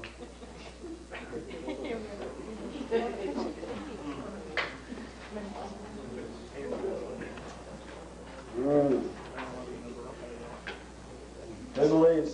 Who can find fault with any of these combinations? Things which are equal to the same thing are also equal to one another. If equals B added to equals, the wholes are equal. Can anyone find fault with those?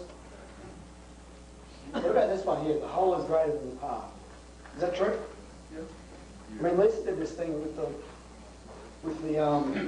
flower petal, right? Was the whole flower greater than the single petal? Yeah. Okay, I mean, that seems true. Is part of the line greater, is the whole line greater than part of the line? I mean, it's true, right?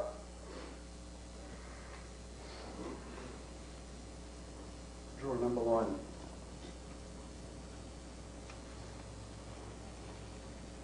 Well, then you'll see variations of this.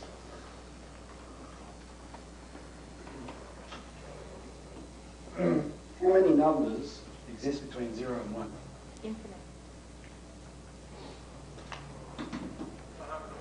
Anyone else know? Who disagrees? Who disagrees with that? Anne says there's an infinite number between 0 and 1.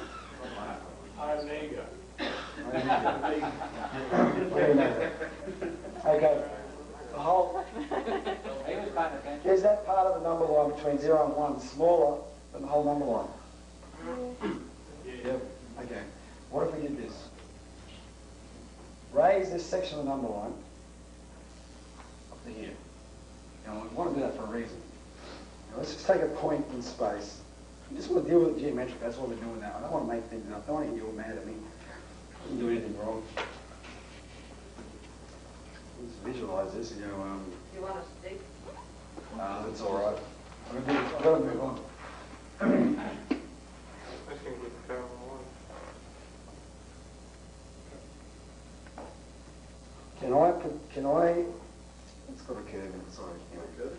Sorry, it's not supposed to be there, imagine it's straight. Can I not project every point on that number line onto that number line? Or every point on the segment of the number line onto the number line as a whole?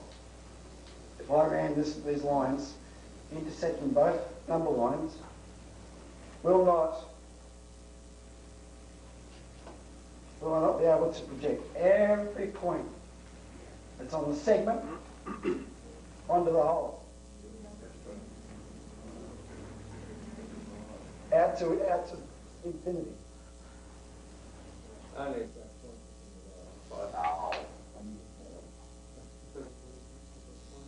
What does that say? What does that say about the whole is moving apart? What? Well, that actually says that in that case it's not true. Let's do this another way. Notice I said in that case. I've already got the point here. You go a bit higher? Yeah, that's good.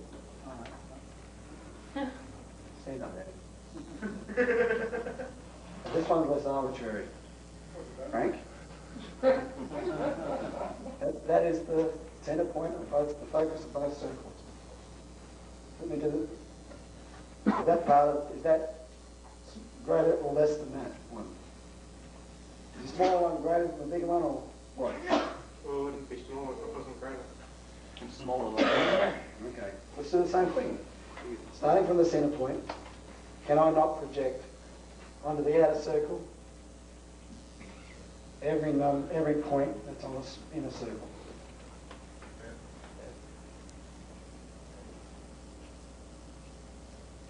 So remember, they gave us the definition of lines first. Lines are composed of points, remember, we're not making this up. This is based on their definitions. Not just, even before my arbitrary point. Space is a set of all points. I just pluck one out. What does that say about the whole is greater than the part? It's smaller, not, but just it's smaller, but just as great. Well, I mean, yeah, it's visually smaller, sure, but Same number of points. exactly. In that case, the whole is not greater than the part. Think about this. Who wants to dispute it? I don't care. Let's have a fight. Oh, sorry. The next one's here too. This one's the good one. We can understand number 5 here. That if a straight line falling on any two straight lines make the interior angles on the same side less than 2 right angles, the 2 straight lines it produced indefinitely meet on that side on which are the angles less than 2 right angles. There is no... Okay, that is called the parallel postulate. What it's saying is this. If you have 2 straight lines and they're intersected by a 3rd line, if... It actually proves this negatively. What it says is there are 2 straight lines that are intersected by a 3rd line,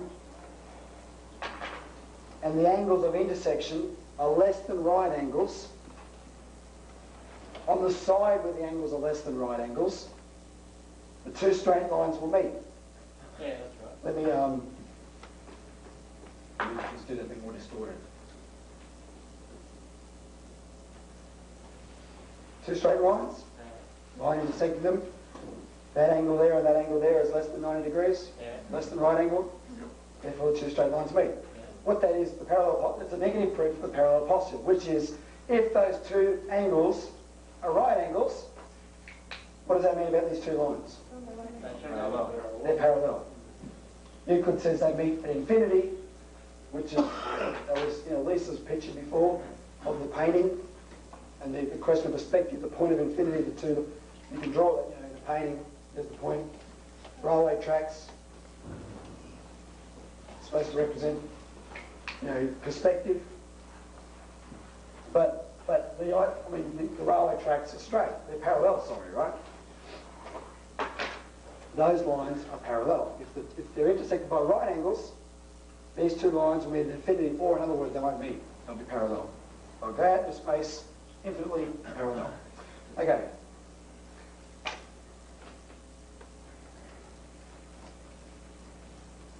Pass these around. What I want you to do, you guys just look at them. What I want you to look at is this. Hold it up so at the top you have the three circles intersecting. Okay? Now don't look at the side of the sphere in front of you, look inside it to the back wall. Now what you should see, if you turn it the right way, you'll see two lines coming down intersecting the equator. What is the angle of the intersection of those two lines? The right angles. Now what does the parallel postulate say? What do those two lines actually do? They meet at the poles. They actually converge. What does that say about the parallel postulate? Now, have a look, pass it around while we're talking. Just actually visualise that yourselves. Now, it's very important. It's a bigger deal looking on the inside of it, because the nature of space, the platonic solids are the regular polyhedra that can be inscribed on a sphere. The nature of space is it envelops around us you can think of it as a sphere, right? So this is not something we made up. This is the real world around us. It meets the criteria of the parallel postulate, except it disproves it. What does space have to be for the parallel postulate to be right? Straight and flat. Is space straight and flat? Again, think about the so have a look at it. Where's the closest one to the front? Something else I want to point out. Okay, this one. Let me point something to you out about the naive visual imagination. Just pay attention to this one here. I'm going to line it up with you, Danny. Danny, what shape is this line here? Curve. Do you mean vertical? What do you see? I see straight line. What do you see, Jan? This one here, what do you see? A vertical line. Yeah, what shape is it? Just straight line. Harry, what do you see? Straight line. Everyone see that as a straight line? Is it a straight line? Thank you. But, the point, think about your naive visual imagination. Just because lines look straight, are they necessarily? No. Euclidean space-time is an example of suggestibility. It was suggested to you. What if you went to school and instead of being taught about straight lines, got taught about lines being projected from the interior of a sphere? What if they just decided to teach you about curved lines? They very easily could have. Pass that around. Look, you can do the same with those bigger ones. Just line them up. You see curved lines are straight lines. The naive visual imagination is based on assumptions. You have to assume an idea of space first and make what you see fit that. And if you see something different, you assume you've gone cross-eyed. What about the assumption that whether I assume this later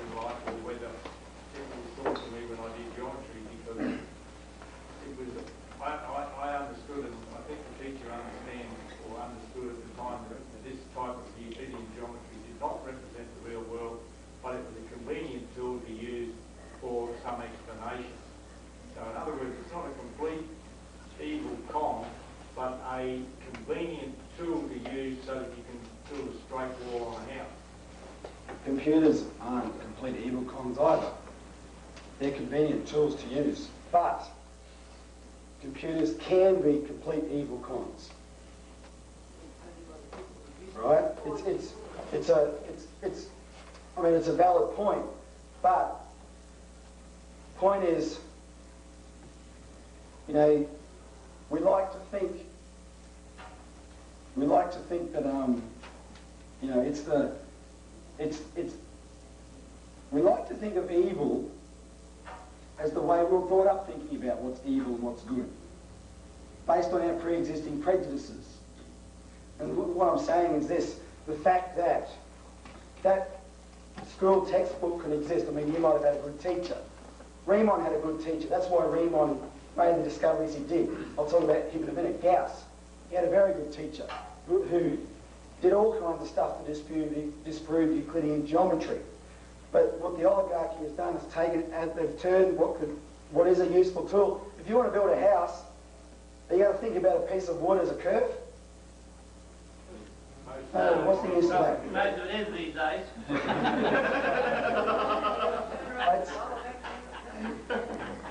You have, at best, the principles of Euclidean geometry are very limited. The problem is taking that view, adopting that as your worldview, and then projecting that onto the entire universe, and expecting, and then believing what the economists tell you about everything, you know, being the science of scarce resource and running out, and that's why you're poor and you've got to go broke and blah, blah, blah, blah, and then complaining about that. And also losing marks to question it. And also losing marks to question it. Don't complain about economists lying to you or politicians implementing wrong policies if you want to hang on to the assumptions they believe too. Gauss was Riemann's teacher. Carl Friedrich Gauss is one of the greatest mathematicians of all time. Gauss said that Euclidean, he arrived at the view that Euclidean geometry was unprovable. And remember, whoever came to our workshop a few months ago, I did this class on Bertrand Russell. Remember I told you, Bertrand Russell also got told when he was 11 years old that Euclidean geometry was unprovable. You know what he did? He burst into tears. He was completely devastated by the idea that Euclidean geometry was unprovable, which it just floored him. That's how 11 years old. Think of how that kid and his brain was to be so wrapped up in Euclidean geometry. And what he did, he spent the rest of his life trying to dismiss it. Dismiss the fact that it was unprovable. Hang on to it anyway. Gauss was basically the inventor of what's called anti-Euclidean geometry, or non-Euclidean geometry, where the assumption of space is curvature, not flat line. The assumption becomes curvature. Replace the assumption of flat with the assumption of curved. Now, what Gauss did,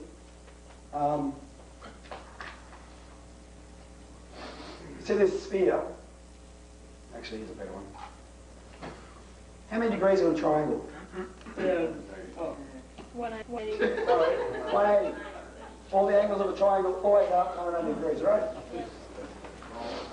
If I take this sphere, what I'm going to do, in my very rough way, I've drawn a right angle on the pole. Look like a right angle to you? Near enough? That's a right angle. Trust these guys. I'm going to draw that in a straight line down to the equator. I'm going to draw this one in a straight line down to the equator. Then I'm going to connect them by the equator. What's that angle?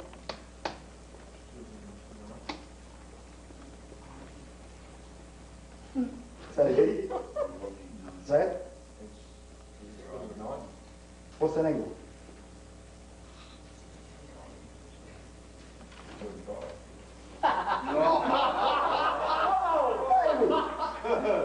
What's that angle, Frank? 90 degrees.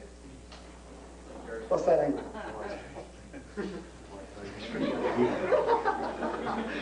Great, oh. No wonder you went to sleep before. That's an example of someone reshaping the physical world to fit their assumptions.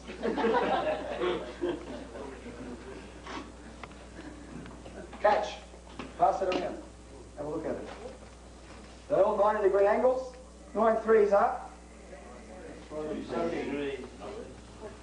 There's a triangle on that sphere that has 270 degrees in it. Oh, what have I done? Do the same thing. No, you do it. Catch. That's his pen. Do what I did. Start at the equator, start at the pole, draw a right angle, then go down to the equator, straight lines, and connect them. And then pass it around.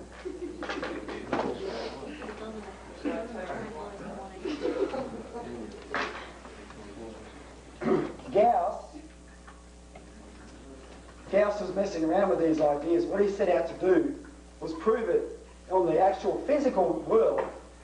He set out to measure 3 points in Germany that were one side that formed a triangle, one side of which there was 100 miles between the 2 points. This is back in the early 1800s. The technology didn't exist. In the process, he invented certain technologies to allow it to happen, but there was there was still a margin of error. It was very rough. And what actually happened was he proved you could write. Given the margin of error that would exist with the rough instruments, the triangle was still 180 degrees.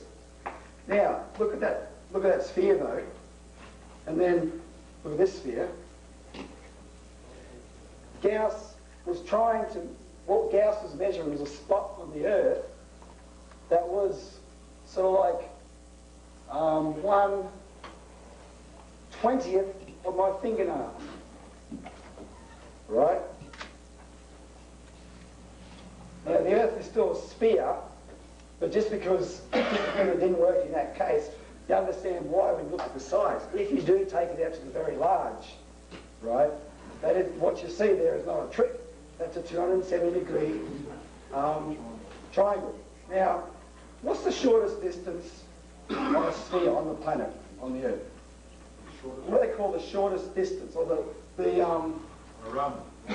minimal circle? A rubber line.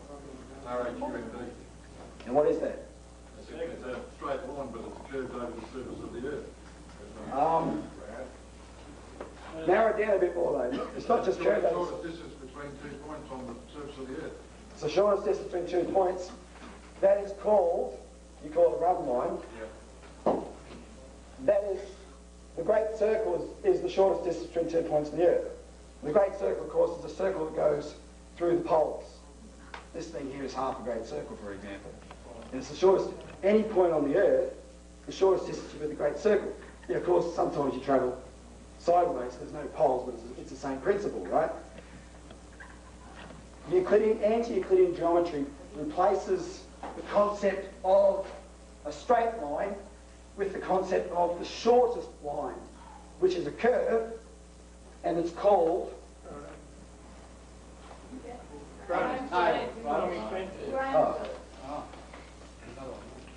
This is what it's called. It's called the geodesic. The geodesic in anti-Euclidean geometry replaces the concept of straight lines. It's the shortest line, which is the great circle curve, or another name, the run line, RHUN, according to Bruno.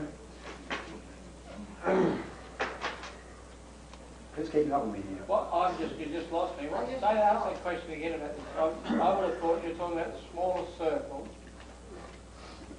You won't talk about the smallest circle. If you wanted to travel in the shortest time from Melbourne to LA, what route would you take? You take what's called the Great Circle route, which on here, you look at the globe, you look at the 2 points, there's Melbourne, there's LA, and it's a route that goes over like that. What would happen if you looked at the same route on a flat map? I mean, well, you guys just travelled, you all travelled here on a plane. Did you read the In-Flight magazine? You flick to the part that shows you the plane routes. Which of those plane routes is a straight line? Well, the short the short ones are sort of straight. Yeah. But if you said particularly international ones, right? Which of those planar into a straight line? None. They're all curved, but they're all the shortest distance. Because the shortest distance on a sphere is the great circle root. And the great circle is defined as the circle that intersects both poles. Of course, I mean, you just got to apply the poles anywhere on the planet, right? As long as they're directly opposite each other and the circle intersects them. And so what Gauss did in anti-Euclidean geometry, he replaced the idea of a straight line, which is the assumption of Euclidean geometry, with the shortest line, which was a curve. And that's called the geodesic. So in anti-Euclidean geometry, it's based on the geodesic, the shortest line, and it's a curve.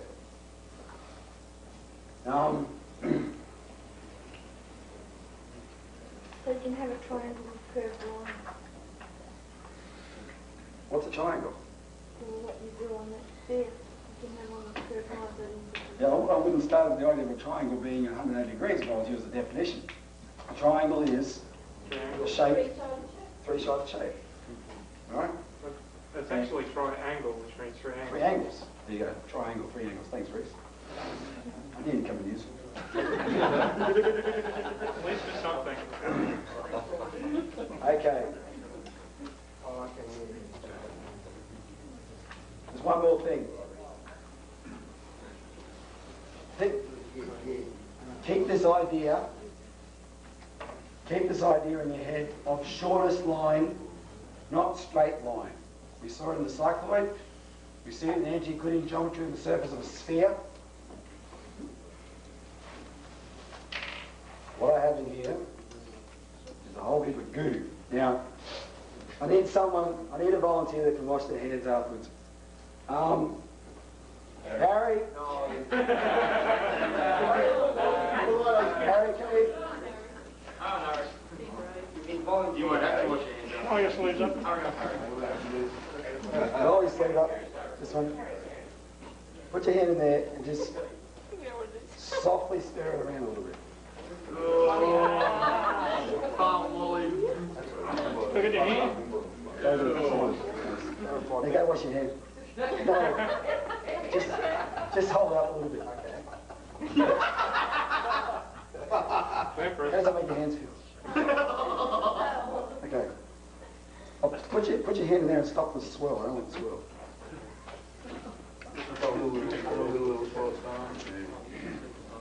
They calm down a bit. Blow bubbles. Better work, mate. Okay. What's this? If I can form a bubble between that hoop and that hoop, some of you might have seen this, that's all right. But what would logic and Euclidean geometry tell you the bubble, the edge of the bubble would look like?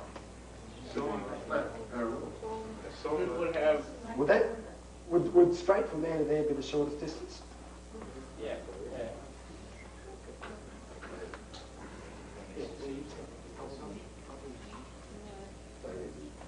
Do my cheating way. Cats this people.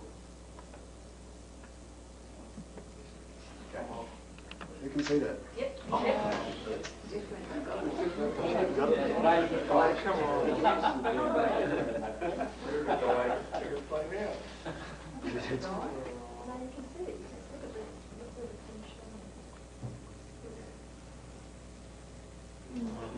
Sorry?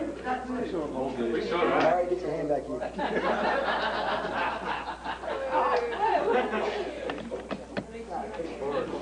Get a bubble there. Please, it doesn't like seeing the slope way. Save that for the next month's washing up.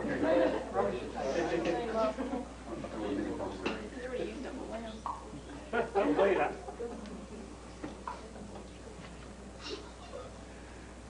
There it is. Hang on.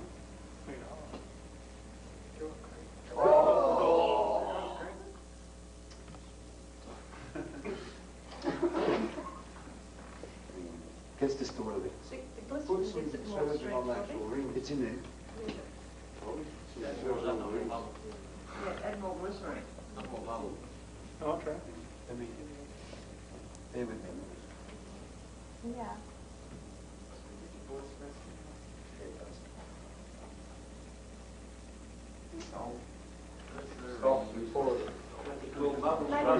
This is according to the bottle, a mild lactate. So, Harry,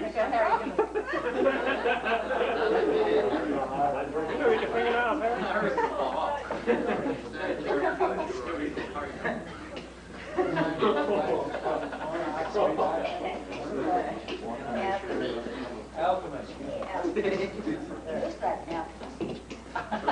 Gene. Well, that's basically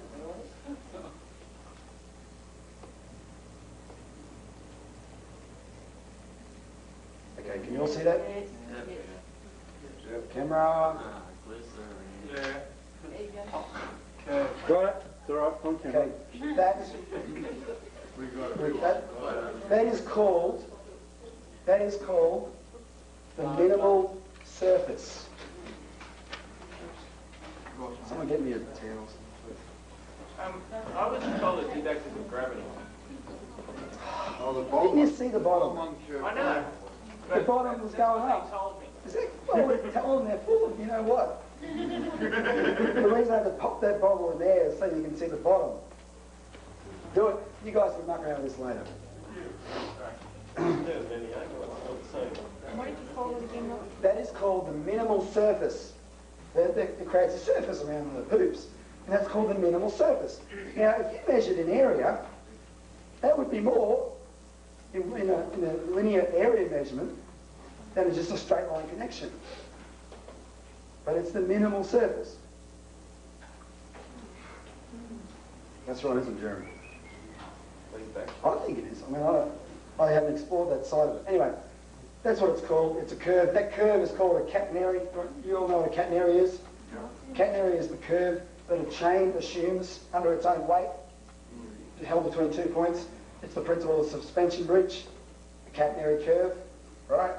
And in that case, that curve you're seeing is a catenary, but the surface it creates is the minimal surface. So think about what we're talking about here. Geodesic, shortest line. That surface, the minimal surface. Nolan's spent a long time this morning talking about Gottfried Leibniz's least action, right? The circle is least action. Is that catenary a No. Catenary is not a cycloid. not even remotely similar? Yes, it's remotely similar. It's not a. It's a curve. They look pretty similar. There's a what can you do?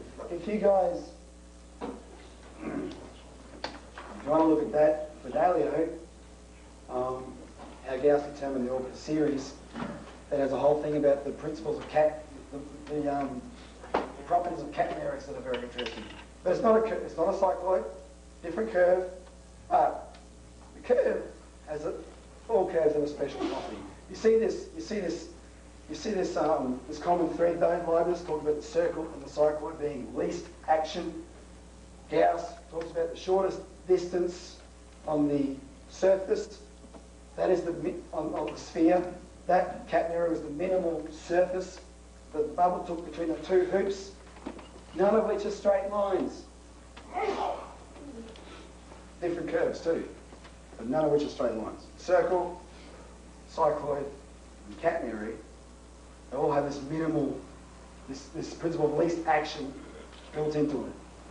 I just want to ask you, Robbie, can you use this geometry to build a house? No, you use this geometry to build a spaceship. I mean, if you want to build an archway in your house, probably. Who's seen the picture? Someone got a copy of Science Christian Economy? Oh, this one now. What I was getting at, can you just throw Euclid right away? Not if you want to build a room like this. We'll just hold it up, man. Everyone see, that's Brunelleschi's dome. It's in Florence, in Italy. That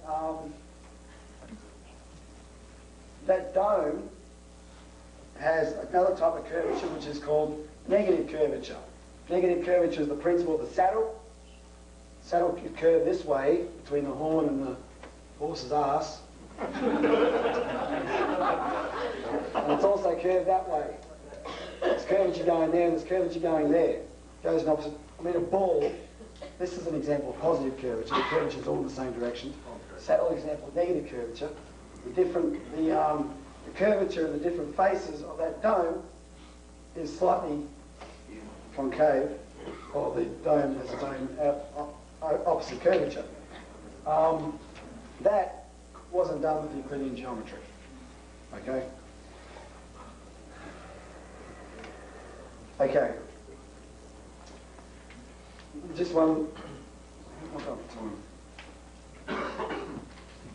Just one last thing about Euclidean geometry.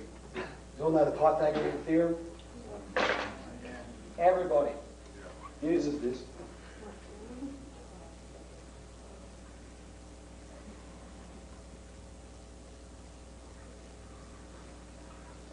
This is your XY Cartesian graph.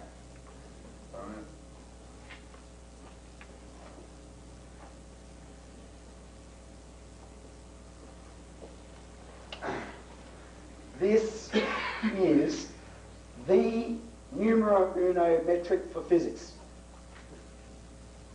All physics is measured with this. You know, the graph has two axes, X and Y, but also has a third axis to make it three-dimensional, which is Z, which, well, they draw straight in the middle, don't they? Yeah, including what degrees.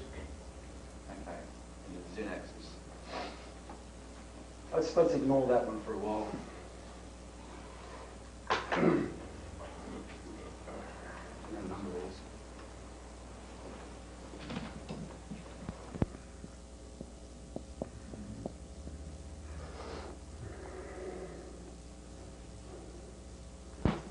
Okay, how do I measure? How do I get the distance from there to there?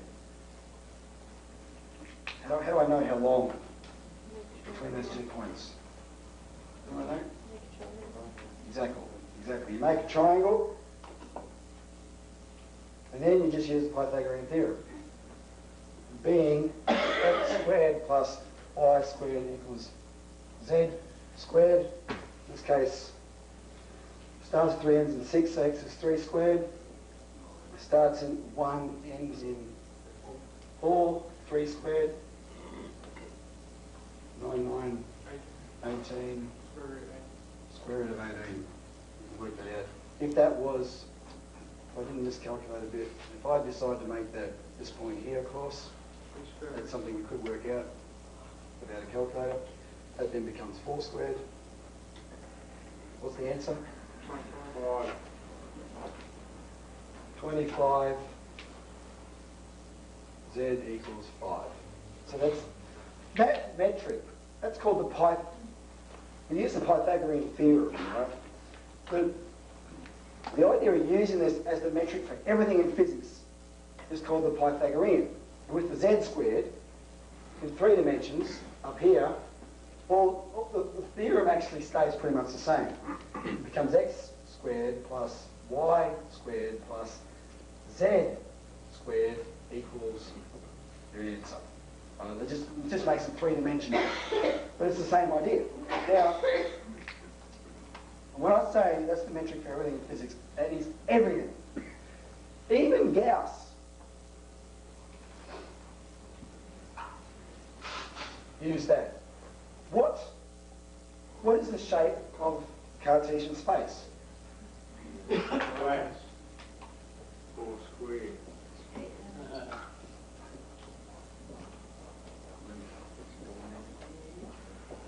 You get too carried away. It is a two-dimensional. That's a two-dimensional picture of Euclidean space. Cartesian space, Euclidean space, completely flat, linear in all directions.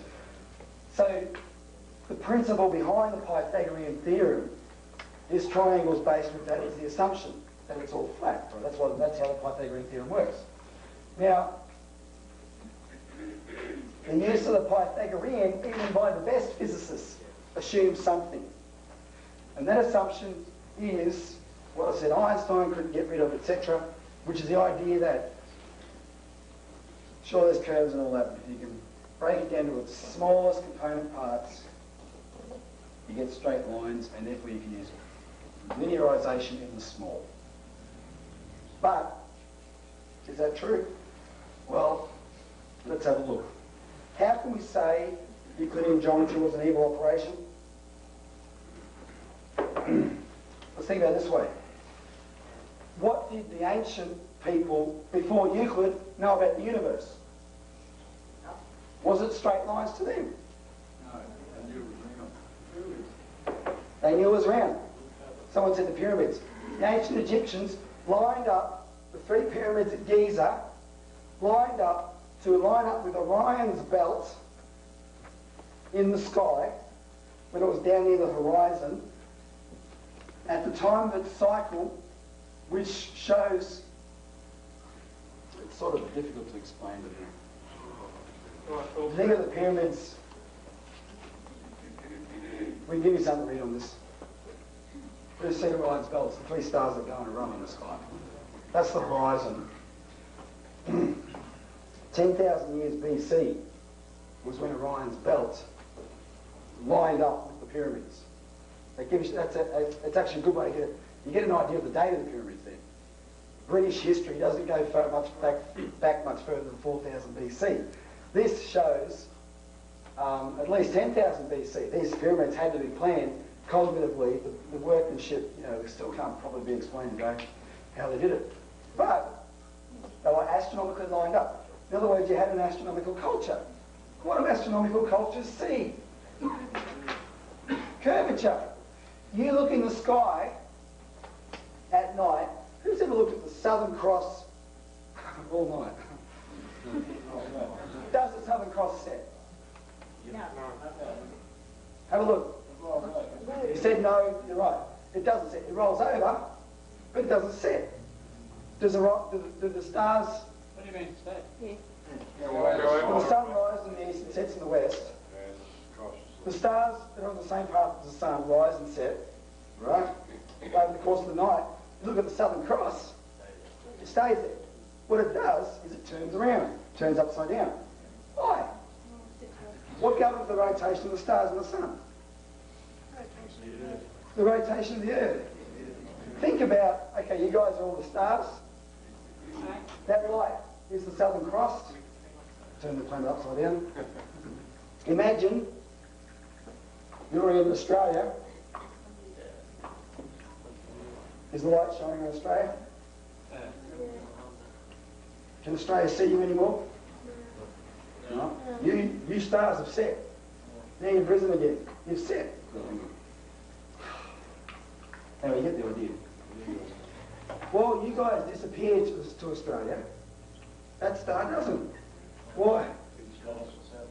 Because that's the star we're pointing at.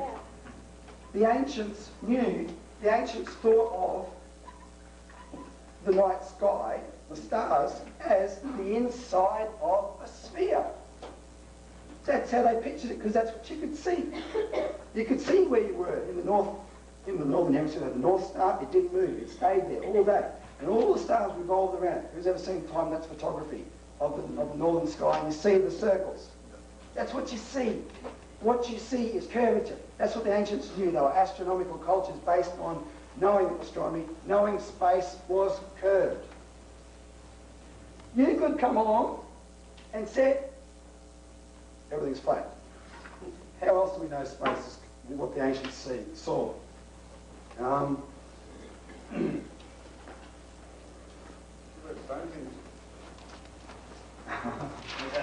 Well, Stonehenge is one of these. Stonehenge is one of these ancient, of which there's many of them. Just because Stonehenge is British, they make a big deal about it. Stonehenge is one of these places that the alignment of the stones is related to astronomical cycles. There's lots of them.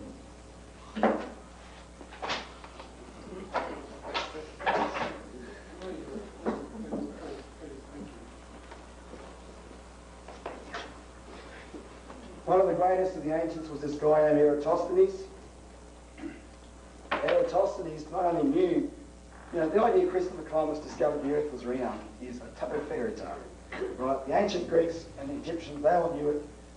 Eratosthenes not only knew it, but he measured the circumference of the Earth, Kevin, what year was Eratosthenes? 233 BC. There you go. On countdown. Who knows the story? Who doesn't know the story of Eratosthenes? Okay, let's just recap briefly. Eratosthenes was the librarian at Alexandria in Egypt. Now, you've all heard of the obelisk? That was Alexandria's famous landmark, the obelisk. Big thing in the centre of town. Now, he heard that on the longest day of the year, which is otherwise known as the summer solstice, that at the town of Aswan, which was a couple of 100 miles to the south, down where now the Aswan High Dam is, on the Nile River, there was a well. It was a very deep well that was used for astronomical observation. And you'd get in the bottom of the well, and you'd look out at night with the stars. You're looking in straight lines. It helps you see, actually plot the movements of the stars. He heard that on the longest day of the year, the sun shone on the bottom of the well. What did that say about where the sun was? Directly overhead. Now, why does that mean anything? Because he also knew, well, actually, that's an assumption. He also knew that on the longest day of the year, while this well cast a shadow, that over here in Alexandria,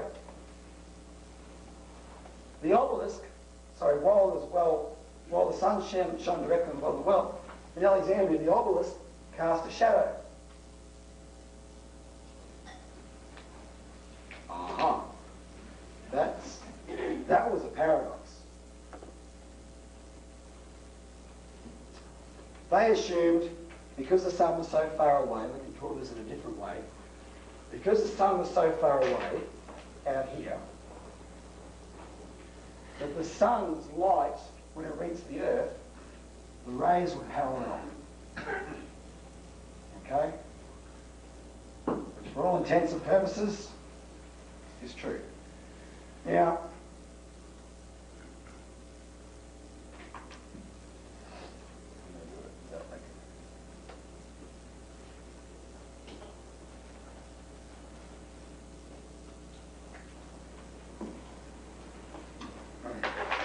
if the sun's rays were parallel, and these two spots were on the same earth,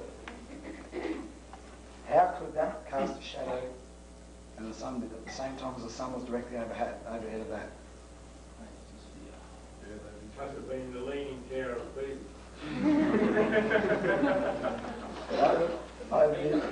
Either they had a bad Italian architect, or it can only mean one thing. The earth was curved. Now, they already knew the earth was curved. Who knows a couple of ways you can tell by observation the earth has curvature? Ships will, when you walk over a flat bit of land in the desert, will eventually disappear, or a ship goes under the horizon. The ship going over the horizon, right? It drops down to the mast, then the body goes, then the mast goes. So, and the other, who knows the other way? The Earth's shadow on the moon. That's one way. You see a lunar eclipse, which is the Earth passing in front of the sun, between the sun and the moon. The Earth's shadow goes over the moon, and it's got a curve on it. But the third way is if you travel north toward the North Star from, say, the equator. If you're at the equator and look at the North Star, where's it going to be? On the horizon. Thank you, Jeffrey. Someone's listening. It's on the horizon. You're on the equator, the North Star. It's up here somewhere. What you're going to see is on the horizon. If you travel north a long way, what's going to happen to the position of the North Star?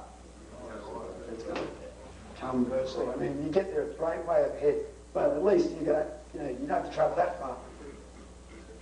Still a long trip, but they were doing those in those days with trading and whatever. There would have been the reports that the position of the North Star moved up. And that can only be explained by one thing, that you're on a sphere, right? So, then when Eratosthenes did,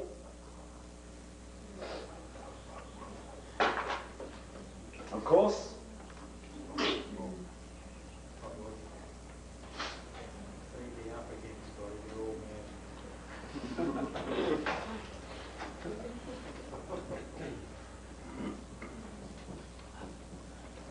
sun's over here. You measure the shadow. Here they didn't have a shadow.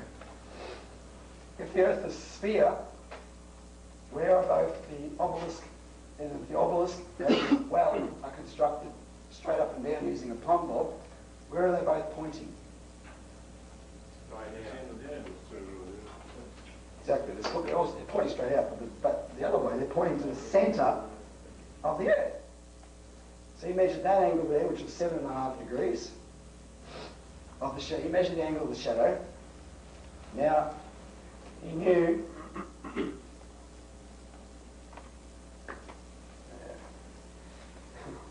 sorry about this. Of course, he knew by the principle of similar triangles that if that angle there was 7.5 degrees, and that line is parallel to that line, which remember it had to be because this well is lined up not just to the centre of the Earth, but to the sun's rays. That's why the sun's directly overhead. The sun's rays are parallel, so these two lines are parallel. That angle there also is 7.5 degrees. What about refraction of light?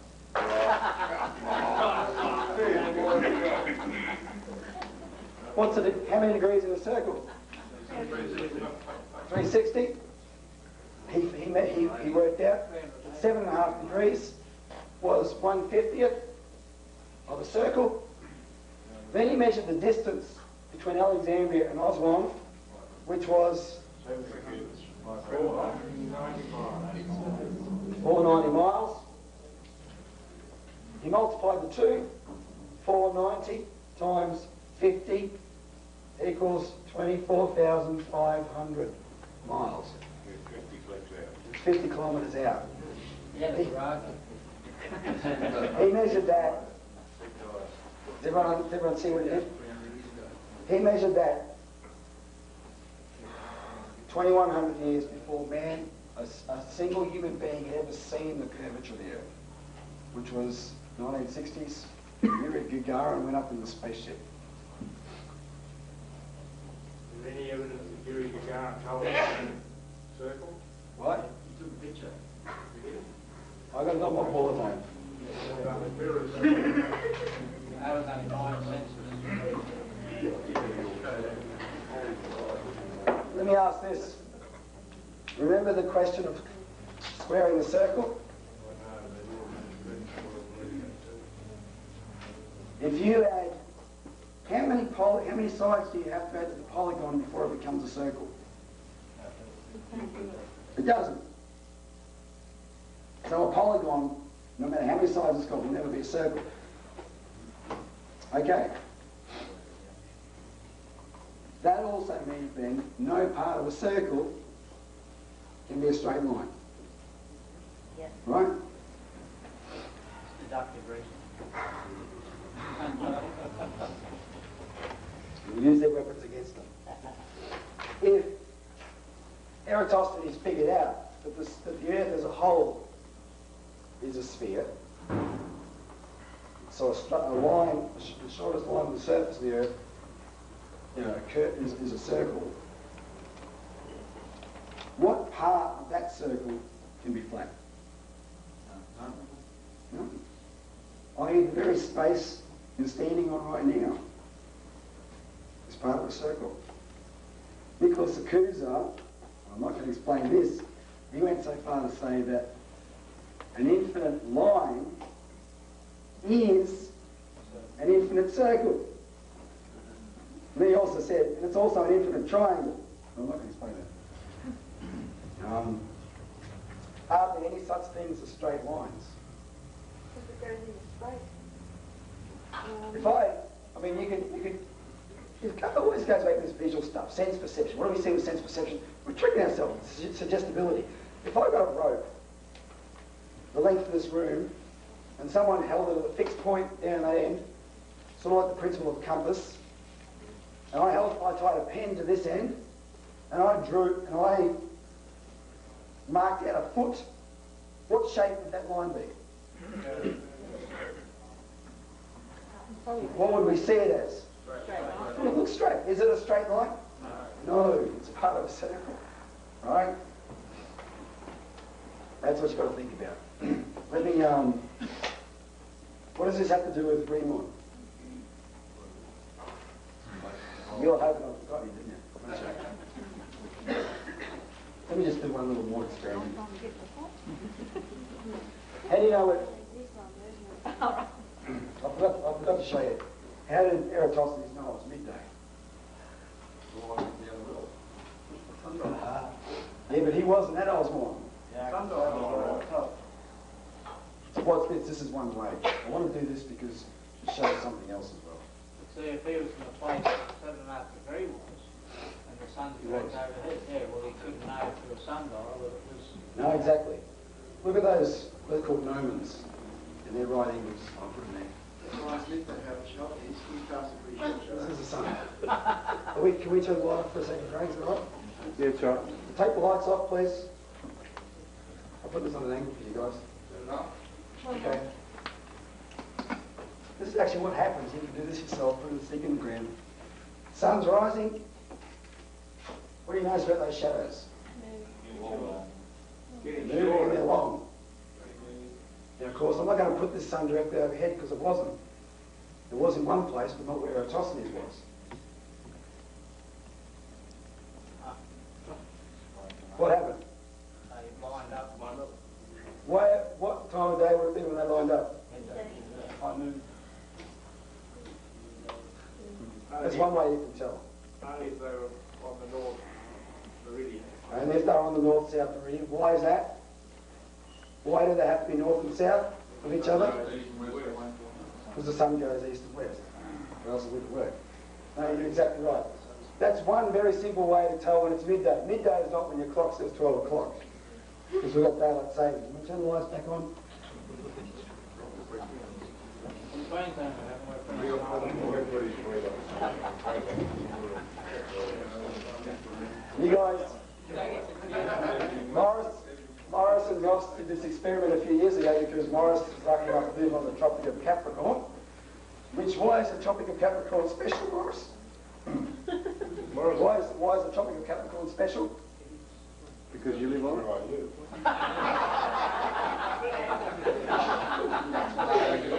weren't really on the Tropic of Capricorn. And if you were, why is it special? Because it's always special. Who knows why Red Morris thinks it's special? Go. Because the sun goes as far south as the sun comes. On the longest day of the year, the sun is directly overhead of that big ball with the big rock handle. Okay. The upshot is this. There are no straight lines. Straight lines are a visual projection. Just like mapping a sphere onto a flat plane. It's a visual projection. You've got to think what's behind what I'm seeing. Because what I'm seeing isn't the real world.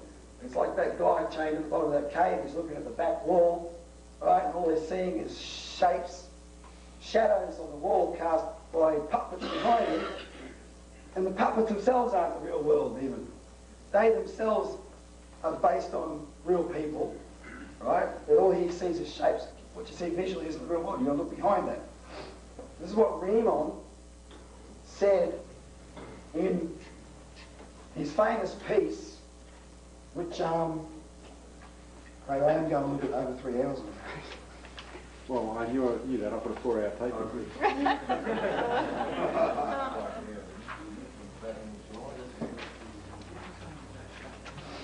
Oh, thanks, Morris.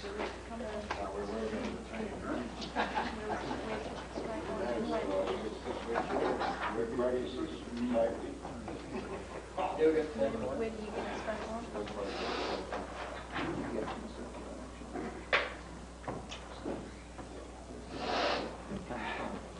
This is what Linda LaRouche read in 1952, that he said made sparks fly in all directions. That's how he describes his discovery. But I can guarantee you, if you read this without the discussion we've just had, I couldn't blame you for going to sleep. But now we're having this discussion. Want your voice out. Don't dare go to sleep. Because this is where it gets heavy. This is like when Lisa started talking about the numbers on the board. This is where you guys talk about it, you go, boing. Wait till this part's over. You're not going to read it, are you? Someone else should read it, Roy. Lisa, someone stand, Lisa, come and stand up here and read it. I'll read it. This is my beautiful assistant. Gina, you read from here. Read from the page. Oh, Turn the someone microphone. behind you said they read it. Turn the microphone. Turn it on, Robbie. It's got to go on the video. Okay. You stand behind her. No, she's reading from the page. I know, but the Oh, video she mic's has a on picture? you. He wants you in the picture. Isn't that working? Yes, it is, but the video mic's on Robbie. Oh, okay. It is well known that geometry presupposes not only the concept of space, but also the first fundamental notions for constructions in space as given in advance. It gives only nominal definitions for them, while the essential means of determining them appear in the form of axioms. The relation of these presuppositions is left in the dark. One sees neither whether and in how far their connection is necessary, nor a priori whether it is possible.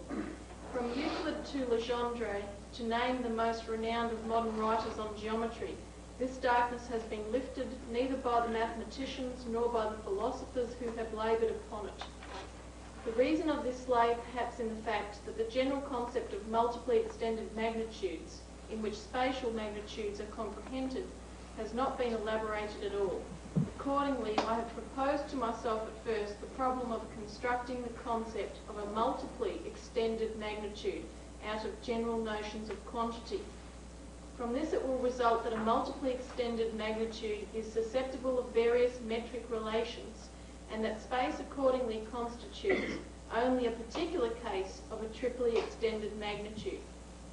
A necessary sequel of this is that the propositions of geometry are not derivable from general concepts of quantity, but that those properties by which space is distinguished from other conceivable triply extended magnitudes can be gathered only from experience. There arises from this the problem of searching out the simplest facts by which the metric relations of space can be determined, a problem which in nature of things is not quite definite. For several systems of simple facts can be stated which would suffice for determining the metric relations of space. The most important for present purposes is that laid down for foundations by Euclid. These facts are, like all facts, not necessary, but of a merely empirical certainty. They are hypotheses. One may therefore inquire into their probability, which is truly great within the bounds of observation, and thereafter decide concerning the admissibility of protracting them outside the limits of observation, not only towards the immeasurably large, but also toward the immeasurably small.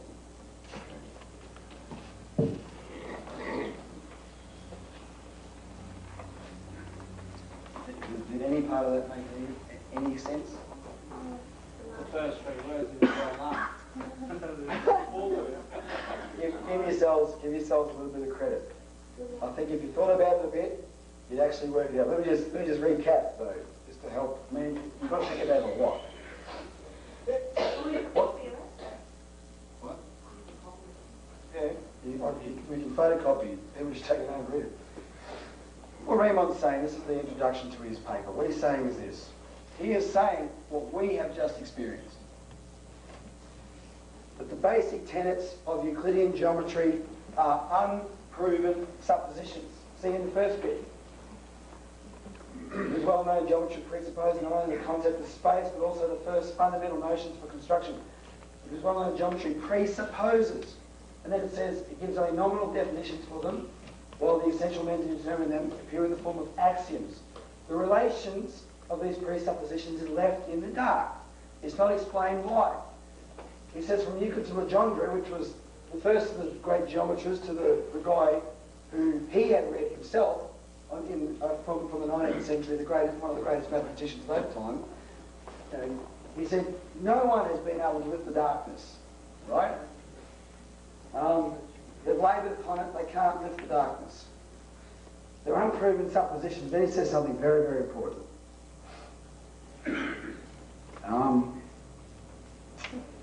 Those properties by which space is distinguished from other conceivable triply extended magnitudes can be gathered only from experience. You have to look at the real world to see what it is, if you're going to get an understanding of that. Now, I mean, this last bit is very important, because remember what we've been saying about the naive visual imagination. We have a naive visual imagination because what we're told by Euclid from our teachers, etc., conforms to what we see, right? Straight lines and whatever, in what we see. They then tell us that the principles that Euclidean geometry is good for, because it is good for certain things, apply to everything. They're very microscopically small, which we can't see, and the astronomically large, right? Which we see glimmers of. But we can't see it in the same way we see space. He's saying we can't assume that it's a hypothesis. We have to test our hypothesis before we can protract it out there, or else what will probably happen is it'll break down. This is what he says at the end of this piece. A decision upon these questions can be found.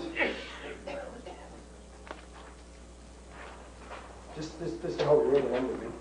That was the beginning paragraph, 2 paragraphs. It's the ending 2 paragraphs of this speech he gave, this paper. A decision upon these questions can be found only by starting from the structure of phenomenon that has been approved in experience hitherto, for which Newton laid the foundation. Oh, maybe we're wrong. And by modifying the structure gradually under the compulsion of facts which it cannot explain. I'm doing that for. Such investigations as start out, like this present one, from general notions can promote only the purpose that this task shall not be hindered by too restricted conceptions, and that progress in perceiving the connection of things shall not be obstructed by the prejudices of tradition.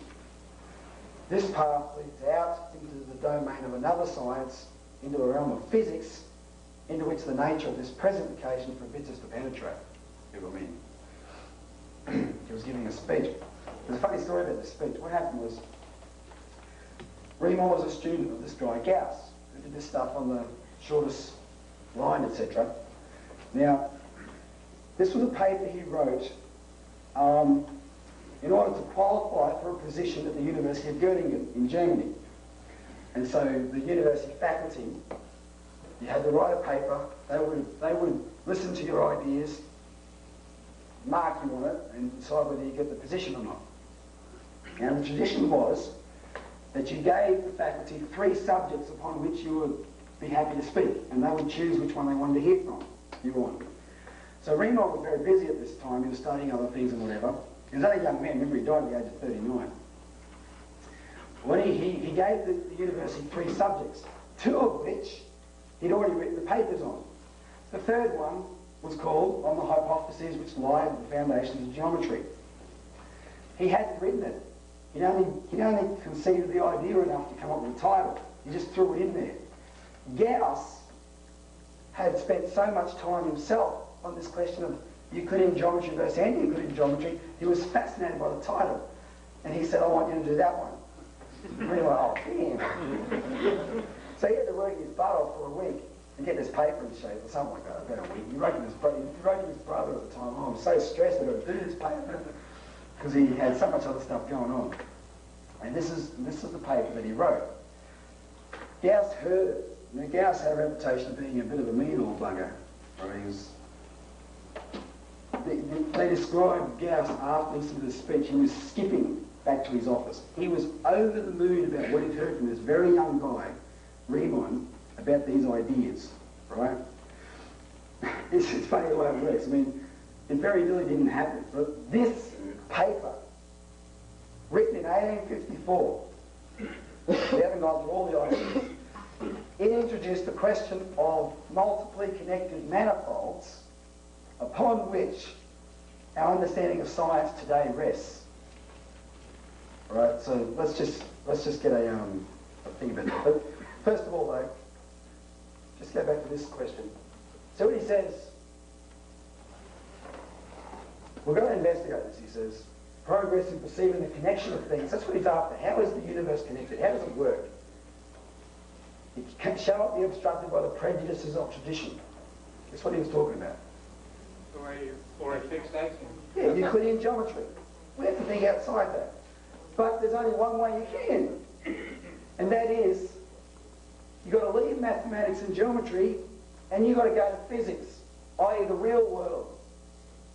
The reason, this is an important point I want to make about Lisa's class this afternoon.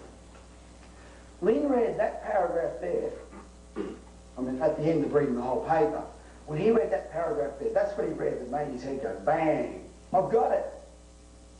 Because what he'd done, he'd set out to prove neg entropy, to refute Norbert Riemann, right? He'd set out to do that. He had these two paradoxes. We haven't proved one yet, but the second one, how do you measure new technology with classroom mathematics? You can't do it. Then he read Cantor, and Cantor showed mathematically the idea, a mathematical concept of increases to greater and greater power. You know, Lisa was talking about these numbers, omega, L1, omega 1, omega 2, etc. The different levels of infinite. Cantor showed mathematically this ever-developing sense of power that LaRouche was describing in physical economy. But he made a very important point.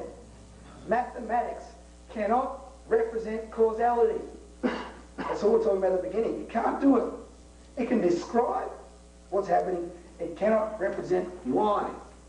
It's not as good as that Cantor stuff was. It was very essential to what Lynn was on about. Very essential. But it just wasn't enough. It wasn't quite enough. And what Riemann is saying is the only way to get any understanding of mathematics and geometry and these things that we use as a metric for the universe is throw out the metric and explore the real universe. That's primary. The metric is just that, it's a metric. Right? Would you recap what the war between Lyndon LaRouche and Norbert Wiener in, please? What was the basic conflict? Norbert Wiener wrote this book, Cybernetics, where he said the human brain is a computer. Functions the same way as a computer. Then he grabbed this book and threw it against the wall. It was a very popular book in its day. Okay? So that was the, you know, he reduced human cognition, the ideas of people's ability to think, to linear computer functions. And then the other fight was, so that's what Lynn said after his proof, but part of it was based on Norbert Wiener's idea of the second law of thermodynamics, you know, the idea of entropy, everything's winding down, except Wiener used this term neg entropy. And his idea of neg entropy was, in localized areas, there's a reversal of entropy. Human beings represent that, biological growth represents that, computers represent that. Computers represent a reversal of entropy, which is rubbish. I mean, he couldn't get away from it. He insisted on equating humans with computers. So Lynn, that's what provoked Lynn on an intellectual level. He'd already been, if you read Lynn's biography, he'd already been provoked politically by seeing poverty in India during World War II, and really provoked by this idea of how do you bring development to the third world. That's why our political organisation exists. Because as a young man, Lyndon LaRouche saw poverty in the third world, coming from a first world country in the United States, right? And he said, how can we bring development to the third world? At the same time, he worked out how for the science of physical economy. You can't separate the two, but I mean, this, you know, we're just focusing on the intellectual side of it for this purpose of this discussion. Riemann is saying here, space and time are relative. Any investigation of the universe has to be in the realm of physics. Who understands what multiply connected manifolds are? I don't understand. Now you've all heard this term, right? Okay. Let me hope I can do it justice for you. This is another part of the discussion where don't go to sleep. Riemann's ideas are understandable. You've got to work at it. Riemann said in the first quote, just to recap,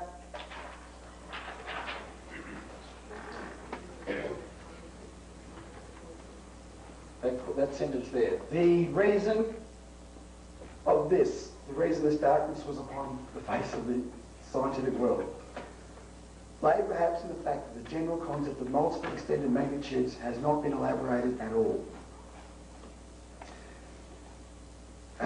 What do we mean by multiply connected magnitudes? What do we mean by manifold in the first place? Multiple extended magnitudes equals multiply connected magnitudes. Don't get interchangeable terms. You'll see what I'm talking about. But this idea of manifold in the first place. This is a good definition of it. You should write it down if you're taking notes. It's good to wrap your mind around. This actually comes from Cantor, because Cantor also studied Riemann. Riemann came before Cantor. Cantor goes, by a manifold or aggregate, I generally understand every multiplicity which can be thought of as a one, i.e. any totality of definite elements which by means of a law can be bound up into a whole. So, Too quickly,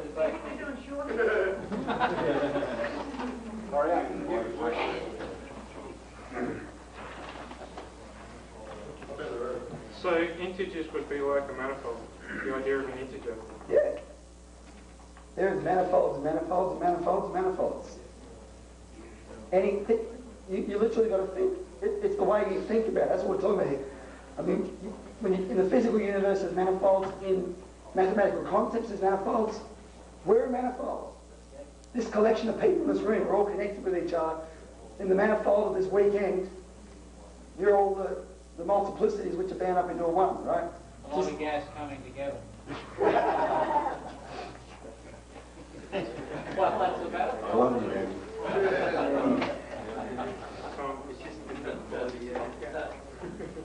Got that? Oh, come on.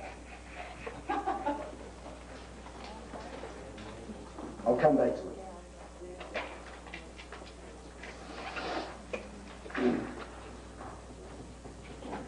Euclidean space is a manifold. Now, look at this illustration. I'm going to read a quote from Riemann, which is actually not easy to understand, but it's easier if you look at this illustration. This is Riemann describing manifolds. Given a concept whose modes of determination form a continuous manifold, if we go from one mode of determination of a definite sort to another, the modes of determination that we run through form a simply extended manifold, whose essential characteristic is that in it, a continuous progression is possible in only two directions, forward and back. You see it? That line, Riemann is describing as a simply extended manifold. If we now consider this manifold goes over into another, totally different, and indeed again in a definite way, that is so that every point goes over into a determinate point of the other, then collectively the modes of determination thus obtained form a doubly extended manifold. And that's that idea of the next is the plane. Now he's using Euclidean language here. Right? He's talking about points.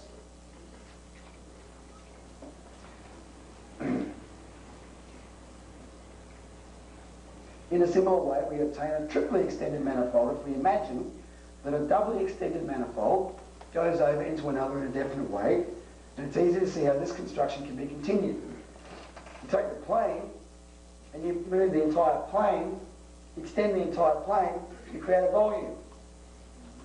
Right? It's now triply extended. Three-dimensional space is a triply extended manifold. He says it's easy to see how this construction can be continued. If, instead of considering the concept as determinable, we consider it so it's, i.e. it becomes fixed. Don't think of anything as fixed, he says. We consider its object as variable, then this construction can be designated as a combination of a variability of n plus 1 dimensions from a variability of n dimensions and a variability of 1 dimension. So you have a manifold that you know about, exactly like this.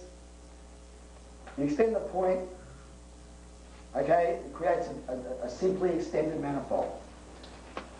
That part moves over, that extends, you've got a plane, doubly extended manifold, triply extended manifold. This particular example is good. Time is a fourth extension in the manifold of Euclidean space-time. In this case, to create a box, if you imagine each part of that box has a temperature, there's a temperature there, that is another dimension to that manifold that can be measured, that has extension. So it's a quadruply extended manifold. So would gravity in itself be another manifold? Yes, we're going to do that in a minute. But that is the idea. I mean, in a single things are manifold themselves, simply extended. They have a, but that's not interesting. What's interesting is how is this stuff connected? All right. Remember, poor old Newton. He wanted us to think of ideas that couldn't even include three bodies. Right? He didn't like the idea of connection and extension. Riemann has the opposite view. How is the universe connected? How does it work? Because he assumed it worked lawfully. Now, when in this description of manifolds that we just went through, Riemann wasn't thinking about mathematical objects like numbers or geometrical points in space. When he uses the word points, this is very important, what he is referring to is a determinate or a determinable phase or a determinable condition or process.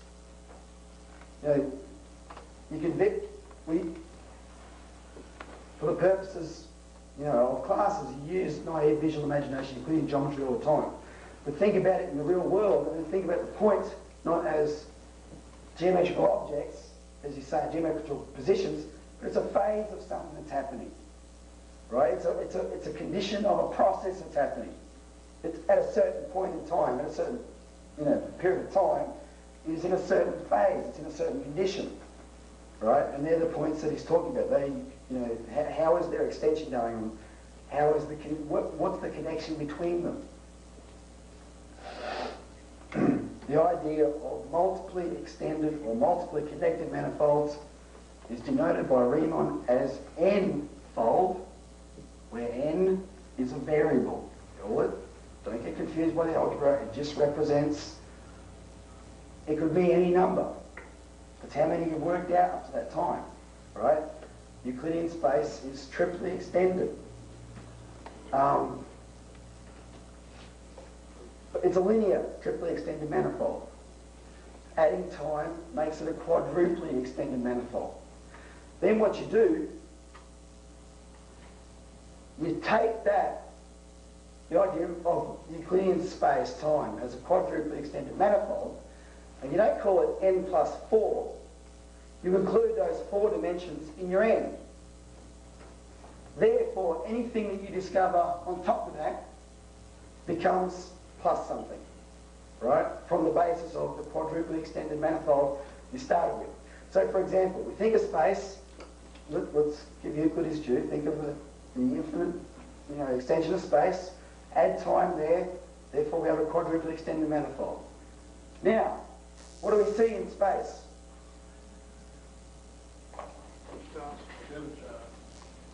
Bodies. We see bodies. What do bodies have that can be measured? Mass. Aha. Mass. An element of those bodies that can be measured has it has extension. So all of a sudden we have an added dimension you have viewing the universe.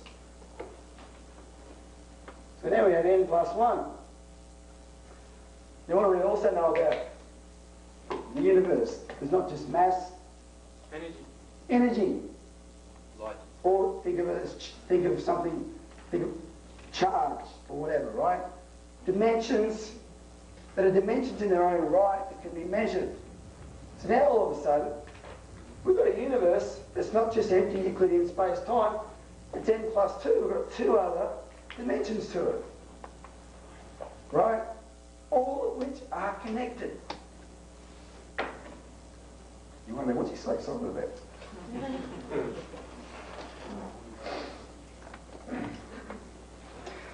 When we're doing these physical experiments, this is a very important point, a new term for you. We are not exploring space-time.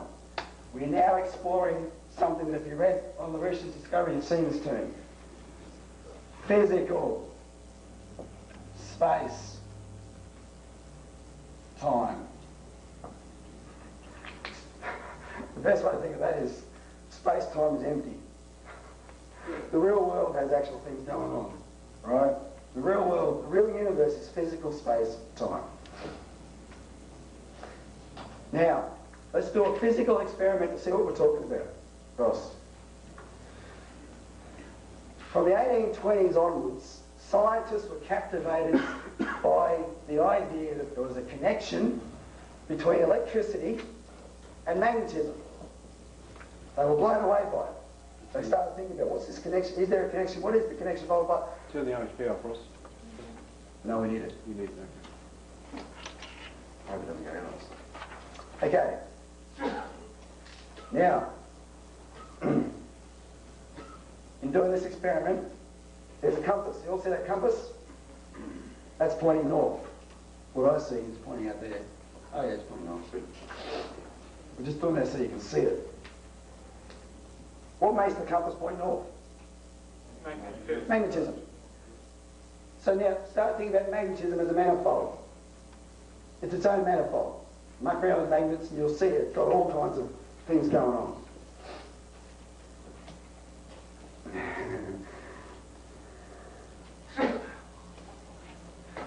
What we have here is a straight piece of copper wire on a piece of wood. That's just to keep it straight.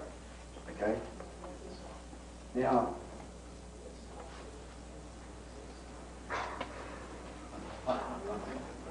hang on. If we rest this here, okay, but before you do this, you're going to see when Ross touches this, it's going to make a spark. If you can't see it, be very quiet, you'll hear it. Now, I would have liked to make this more elaborate where you put a light on the circuit so you see the currents running through it. But there's a car battery in here. He's hooked one of the jumper leads to one side. As soon as he hooks the other to the other side, the current runs through it, right? His hair's going to stand up. Now, before you do that, look at the compass. Okay, Ross.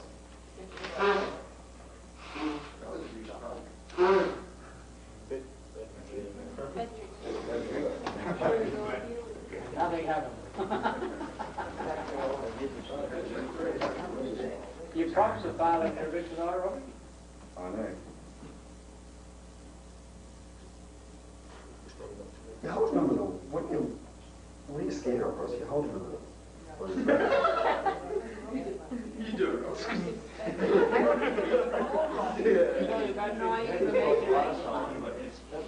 He knows from experience. Who's got a pocket knife? Morris, where's your pocket? You got your pocket. Danny, you got a pocket knife. What do you want to do, Here, Ross, just sit. Morris set those things together before. Just sit them together, make sure that they're all right. Yeah, that works. It's more. Can you just?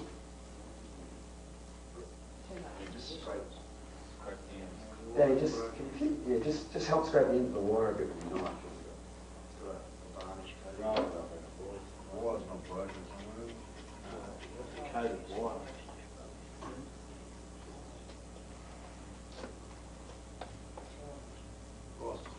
Stick it on your tummy, it's tight.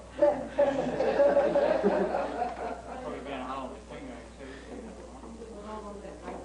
Yeah, try straight on the leg. Sure it's not broken?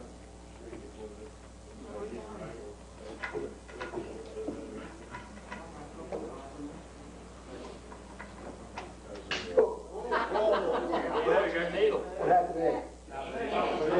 Do it.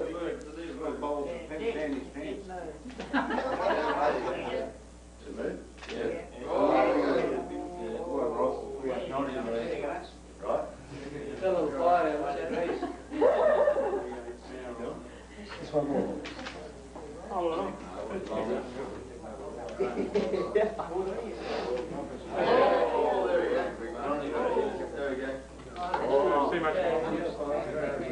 Okay. Fire brigade will be in the Hang on. Put that back.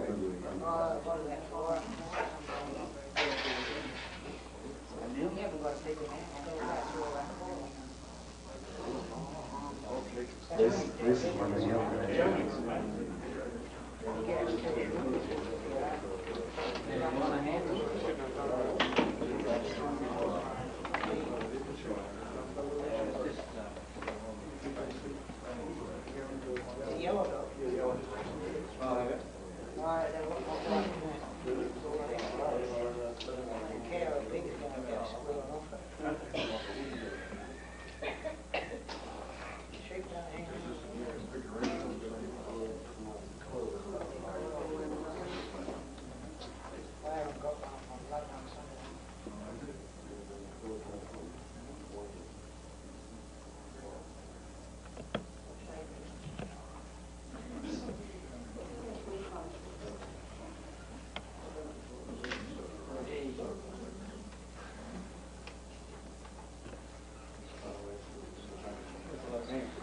Did they get a little shock with it as well?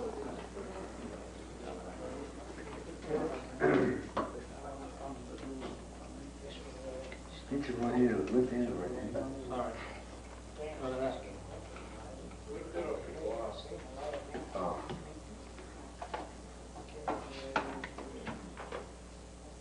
Oh, here we go. Something big there, Ross.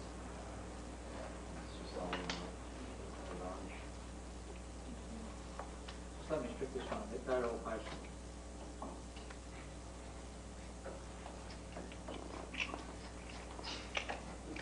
Running it up to get more out.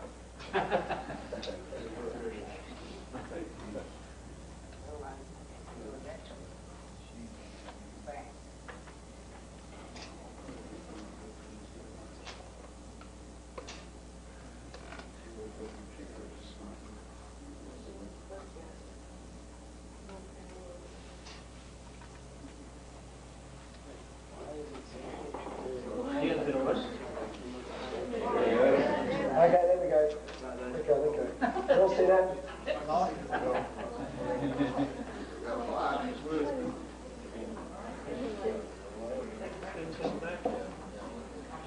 Where's Reese? Reese, why did the first one work? Because it still generates a little magnetic field, it's just not as powerful. What do we see then? It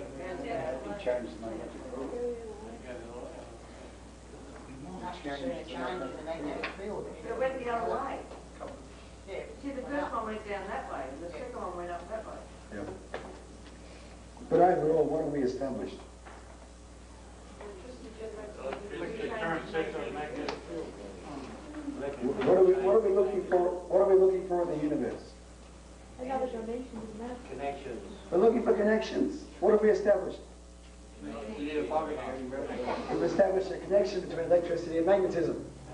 We call it electromagnetism. Right? Elaborate on the concept of electromagnetism. What else is that connected to? Gravity.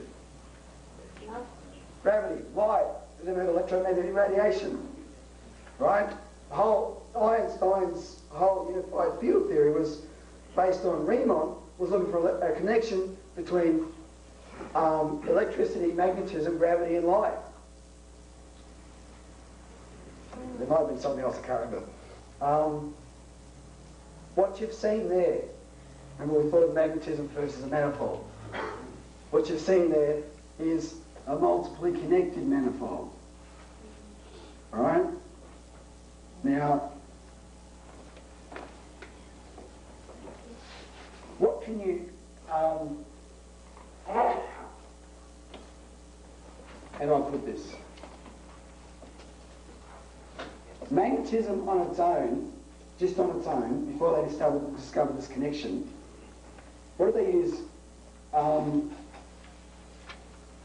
Did magnetism power anything? No. But now they have a connection. Or electricity, they can power stuff, etc. But marry the two, and you have a whole world open to you, right? It's a different manifold than what you started from. You made a leap from n to n plus 1. Right? Now, what's the happened when we passed the current through the wire? Change the polarity of the magnet. We interfered with the magnetic field because we created another one, proximity with the one. So We created a magnetic field. stronger one. Did we? Stronger. Yeah, magnetic field. Change the polarity of the magnetic field. That's from one wire to the next. But just take the straight wire, for example. What did we create? We use electricity to create a magnetic field. What's the shape of a magnetic field? Well, it's circular. With a straight line. It's curved. What did we do when we made a coil? Increase the power of the magnetic field. Right? What does that say about curvature?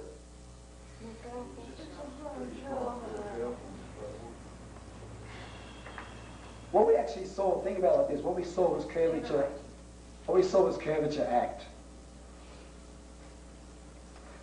Up until now, we think of curvature as a shape.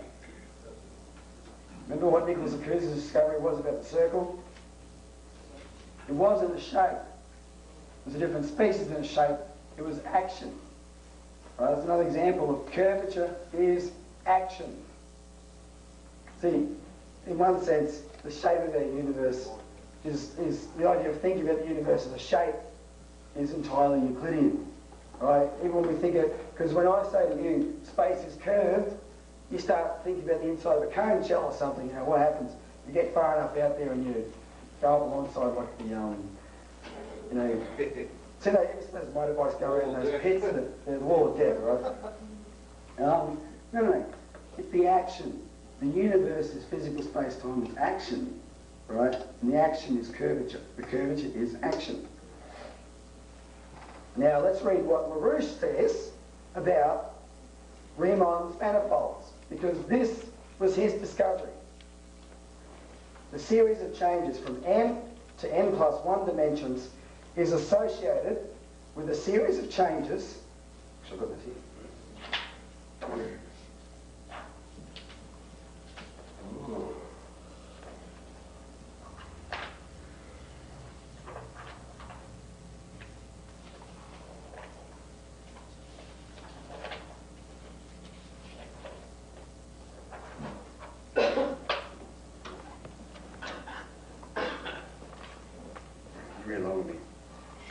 It's associated with a series of changes in the choice of the yardstick, which we must employ to measure the relevant physical action. This is also the problem which confronts us in physical economy, as one may attempt to define the correspondence between scientific and technological progress on the one side, and on the other side, a general resulting increase in the productive powers of labour per capita, per household, per square kilometre. For that case, the type of yardstick used is termed relative potential population density. That yardstick changes its scale per capita per square kilometre as the level of applied scientific and technological progress advances.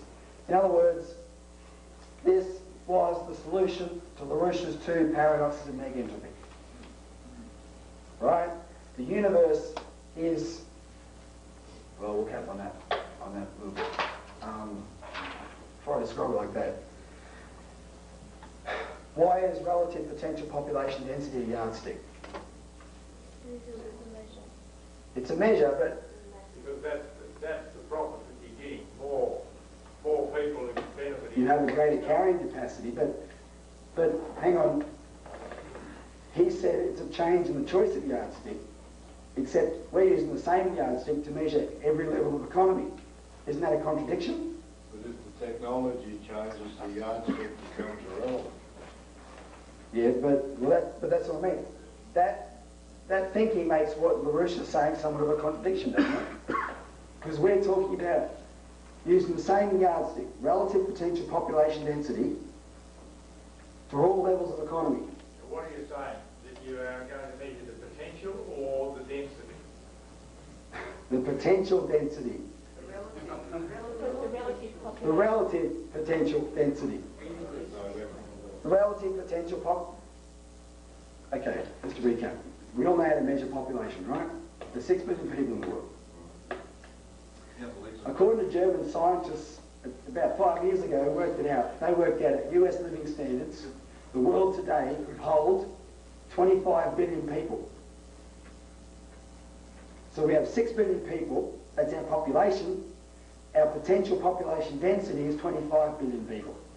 Another term for potential population density is carrying capacity. Whereas at hunting and gathering, who knows how many people they had, but their potential, their upper carrying capacity limit, their potential population density was 10 million people. It was talking about 10 square kilometres to sustain one person at hunting and gathering level of technology. So we're measuring potential population density. And what I'm asking is the fact that we use the same yardstick for all levels of civilization, you know, hunting and gathering, to agrarian, to industrial revolution, to the nuclear age. Isn't that a contradiction of what LaRouche is saying, which is the idea that moving into different manifolds, you need different yardsticks, because that's the, you know, so from different world. You don't need a different yardstick if you use what connects to it, the n plus and the n plus 1. What's that?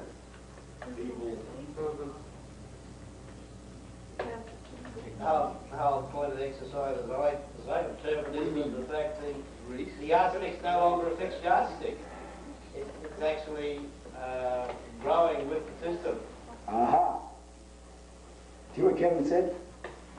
The yardstick in this case is a relevant yardstick because it also changes. How can you measure doses in horsepower, right? It's still a question of ultimately how many people can the planet carry, but when we talk about today, we're talking about a quality of change in lifestyle which is completely non-linear and disconnected from where it came from. Not only are we talking about just a greater number of people, we're talking about a much higher living standard, much greater consumption of energy, right? Much greater production capability. The metric itself, the particular metric of relative potential population density itself, even though it's the same, it also represents manifold shifts, as Riemann describes the physical universe goes through, and as LaRouche describes the physical economy goes through. Right? Now you might have picked up that contradiction in case the smart ones did, and I wanted to point that out. So you actually realise when you think about it, it's not a contradiction.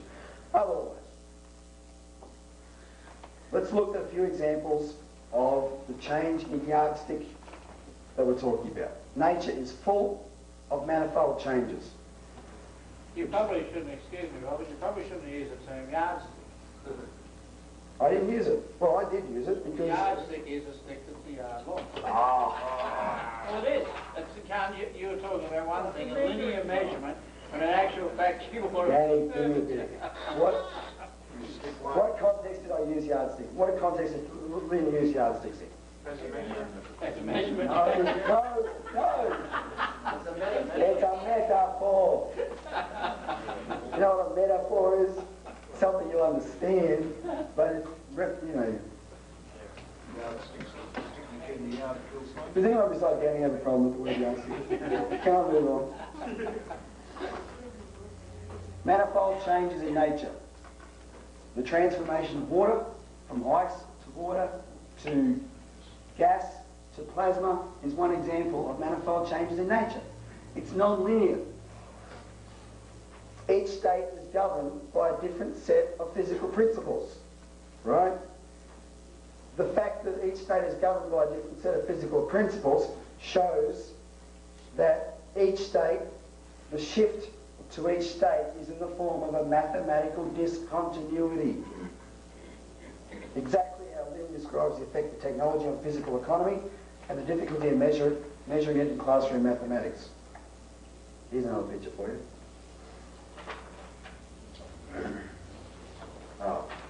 Go back to population density. Nolene, this is very useful. Have a look at that graph.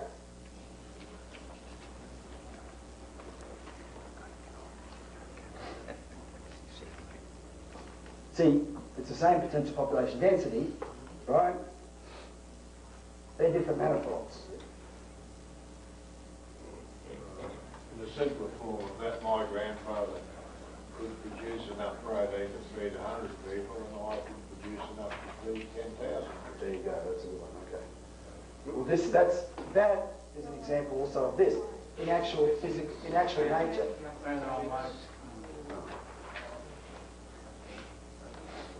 Does anyone recognise that picture? That's supersonic shock waves. Now, before the sound barrier, before the speed of sound, a plane travelling through the air creates waves, right? But they're just normal waves. I mean, you wouldn't want to be in the road of them, but, you know, they're not. I like a boat going through the water. They're pretty gentle. Put it that way. Compared, like a boat going through the water. Yeah, no, planes create waves going through the air. They reach, upon reaching a boundary condition, which is the sound barrier, right, going through, which is entering a new manifold, those same waves all of a sudden assume a much greater power. Same waves, great, that's what the shock wave is, the boom. You know, we'll recognise the idea of the sonic boom, right? Same waves, greater power. Yeah, those waves aren't like water, they're actually conically shaped, aren't they, each one of those waves? Oh, yeah. I mean, that itself is an example of different manifold. Water waves would be different than, you know, air waves. Now, I want you to think about this concept of physical economy. Morris just gave one. His grandfather produced enough protein to feed 100 people. He can feed 10,000 people. Think about a plumber. Or mate, what's his name, mate? Paul. Paul's a plumber. Blair. Okay. Think about a plumber. What tools does a plumber use? What does a plumber do? What do they use? Regulates water flow. Regulates. They use pipes. Stills. Okay. How much has the basic job of a plumber changed?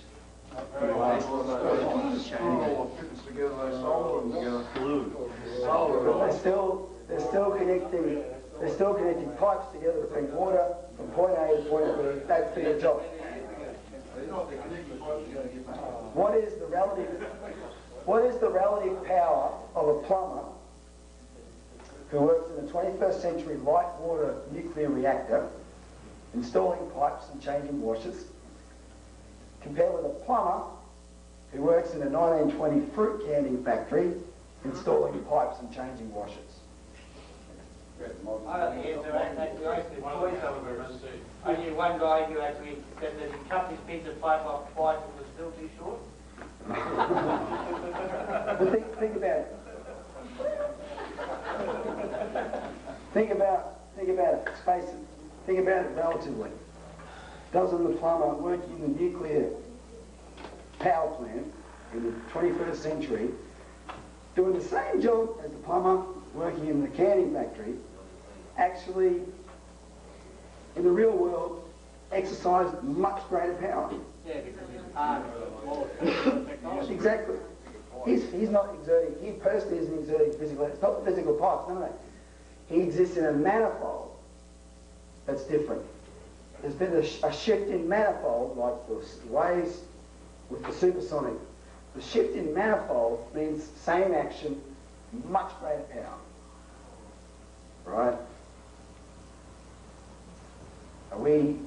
Is the concept sort of, it's like sticking one of these bubbles I blow, trying to imagine your head's empty, you've got to stick it in your ear and fill up the space inside your cavity, and you're trying to, it's coming out this side and out your nose, and then you're just trying to shove it, you get it all in there and you shut all the cavities and it's going to be there.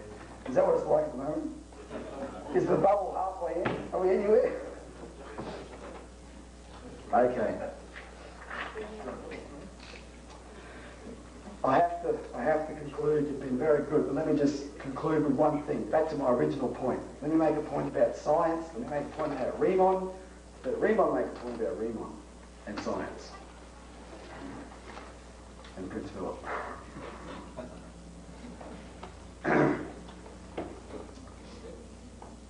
Lynn said that neg entropy is essentially a notion of causality.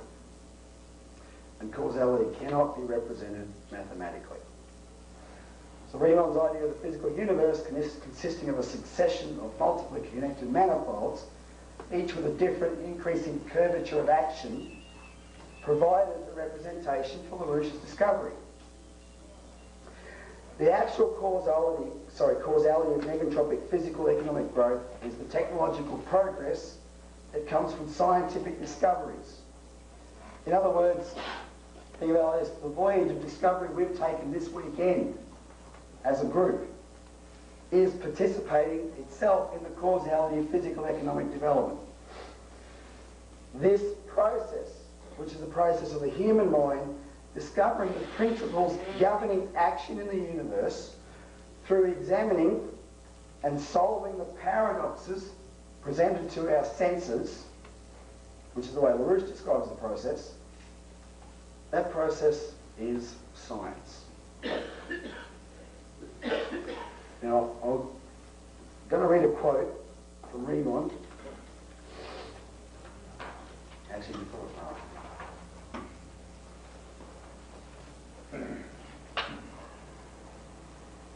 this is not hard. This is just about thinking. Read along. You can read along in your book. This is from a paper called Attempt at a Theory of Fundamental Concepts of Mathematics and Physics as the Basis for the Explication of Nature. He goes, on the basis of concepts through which we grasp the natural world, we not only constantly supplement our observations, but in addition we determine certain future observations in advance as necessary, or, in the case our system of concepts is not sufficiently complete, as probable. On this basis it is determined what is possible, i.e. also what is necessary, or that whose opposite is impossible. Furthermore, the degree of possibility, or the probability of every single event so judged possible, can be mathematically determined when the concepts are sufficiently precise. If an event occurs which is necessary or probable according to the given system of concepts, then that system is thereby confirmed. And it is on the basis of this confirmation through experience that we base our confidence in those concepts. But if something unexpected occurs, being impossible or improbable according to the given system of concepts, then the task arises to enlarge the system, or where necessary to transform it in such a way that the observed event ceases to be impossible or improbable according to the enlarged, improved system of concepts. The extension or improvement of the conceptual system constitutes the explanation of the unexpected event. Through this process, your understanding of nature gradually becomes more comprehensive and more true, while at the same time reaching ever deeper beneath the surface of the phenomena. In other words, you've got to want to know the universe if you're going to understand it. Aristotle, Newton, Euclid, these guys did not want to change their concepts. They had a concept. If the universe didn't agree with that, throw out the universe. The history of the exact sciences, as far as we can follow it backwards in time, demonstrates that this in fact is the pathway by which our knowledge of nature has progressed. The systems of concepts which form the basis of our present understanding of nature were generated by progressive transformations of older conceptual systems, and the reasons that pushed forward the generation of new modes of explanation can in every case be traced back to contradictions or improbabilities arising in older modes of explanation. Thus, the generation of new concepts, insofar as it is accessible to observation, occurs by this process. We'll just skip the last paragraph. The general point is the one I just made. Science is subjective. That's what I mean by if you want to know the universe, you've got to discover the universe, you've got to want to. Science is subjective. Do you want to? And what happens is, when we come up, too often we're used to saying, that's too hard, when the real question is, do I want to? Okay, that's the nature of physical discovery. Before I go, think about manifolds.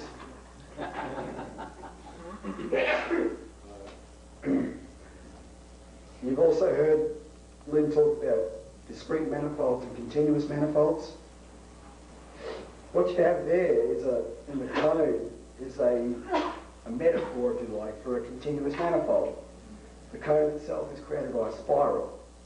And in the same way that, seashells, the same spiral as seashells, similar spiral that grows out at a certain rate. That's what a cone is. It's worked through space, through time. It's physical. It's a good representation of physical space-time. Think about it as a continuous manifold. And what you see there is that continuous manifold produces discrete manifolds as singularities. Each of those manifolds, if those discrete manifolds have certain properties, right? We discussed some of them with the question of curvature, etc. This one applies to a lot. This one here, that's the way the planets orbit the sun and the solar system, all that kind of. They're all different. They all have different properties. They're all multiply connected manifolds in their own right, but they're all discrete. At the same time, they're all connected because they're all generated by a continuous manifold. And Riemann says you can measure discrete manifolds by what's inside them. The only way you can measure continuous manifolds is comparing them with another manifold. And the way I want you to think of continuous manifold is in a different way. We're not going to talk about n-fold manifold now. We're going to talk about the other one you've probably heard Lynn talk about, the m-fold manifold. And the m-fold manifold can be thought of as the manifold of cultural ideas which produce nation states, political systems, scientific discovery, etc. Like Riemann, if he hadn't existed 200 years before his time, wouldn't have written that paper. If Wilhelm von Humboldt hadn't have transformed the German education system, Riemann wouldn't have written that paper. Wilhelm von Humboldt changed the German education system that gave Riemann, he was admittedly a genius, but made the education system such that he was in a position to absorb all the knowledge of his time in the area that he wanted, which was mathematics and physics, right? And based on absorbing it all through his education, he took that as a starting point. He saw the contradictions. He knew this stuff in Euclid, etc. backwards, and he just let his mind run wild in a sense, which became the basis for the greatest discoveries that have followed him. Now, what Wilhelm von Humboldt did is an example of action in the m-fold manifold, the cultural manifold, which determines all this scientific and political stuff. This is why we're in a cultural fight. And you look at Australian culture, you get a bit worried. Because this I'm proud to be an Australian crap because, we're winning gold medals, right? When we're willing to back up genocide all around the world is sick. It's absolutely sick. And this is, Lynn talks about people losing the moral fitness to survive. Friedrich Schiller talked about the French Revolution in the context that he had an opportunity to end oligarchism and create a republic, but a great moment in history found a little people, like little small-minded, which became just a populist rabble mob, right? As opposed to the Americans who actually created something. This cultural question is what determines the quality of mind through which we get our education system, conveys ideas, etc., which produce the great scientific people who will make the discoveries to lead us into the next increases in technology, etc., living standard, potential population density, right? And that's what Lynn calls the m-fold manifold. And you've got to think of it, think about Lynn, think about, these are discretes, discrete manifolds inside this m-fold manifold. Think about Lynn, think about all the people we talked about this weekend. Riemann, Gauss, Cantor, Leibniz, Nicholas Acusa, Kepler, Plato. They're all discrete manifolds in a continuous manifold. What's another continuous manifold you can think of? Bertrand Russell? Thomas Malthus, Aristotle, Sir Isaac Newton, Adam Smith, right? All these guys, they're all discrete. They themselves are all discrete manifolds. They themselves are all discrete manifolds within a continuous manifold of what their ideas represent in the M-fold manifold, right? And what we're doing here is we are comparing the continuous manifolds. You can't compare it by what's inside it. You can only compare it to another continuous manifold. And we've now looked at the history of human knowledge from the standpoint of the greatest thinkers of our time, show them up against the continuous manifold of the evil thinkers of our time, right? Another term for what we've done, in other words, by comparing continuous manifolds, if you think about the continuous manifolds as a higher hypothesis uniting all the hypotheses of the individual people in them, what we're doing by comparing the continuous manifolds is we are hypothesizing that higher hypothesis. We are making a choice that for the sake of our future, for the sake of our children, for the sake of the concept of mankind, which is going to ensure continuity in the world, right, we're going to fight for these ideas, but they're the only ideas that really explain how we got here today anyway. And can two continuous manifolds overlap? Well, let your mind run wild. Well, I was thinking, you talked about those evil guys, talked about the good guys, and you have some... Half good, half bad? Yeah. Well, it's more a question of when they're in a good mood, their action was in a good manifold, when they're in a bad mood. The manifold never is defined by action. What is that? What are their actions? What is the curvature of action in the manifold? What we're trying to do is become formal about this. What Riemann particularly was key to doing was unlocking a viewpoint of the universe, right, that instead of being Euclidean fixed, triply extended space, right, it was manifolds within manifolds within manifolds, worlds within worlds, as Lyman said. It's the exact same idea. The process of shifting, transition from one to the other, right, opened up whole new physical principles, greatly increased power, etc.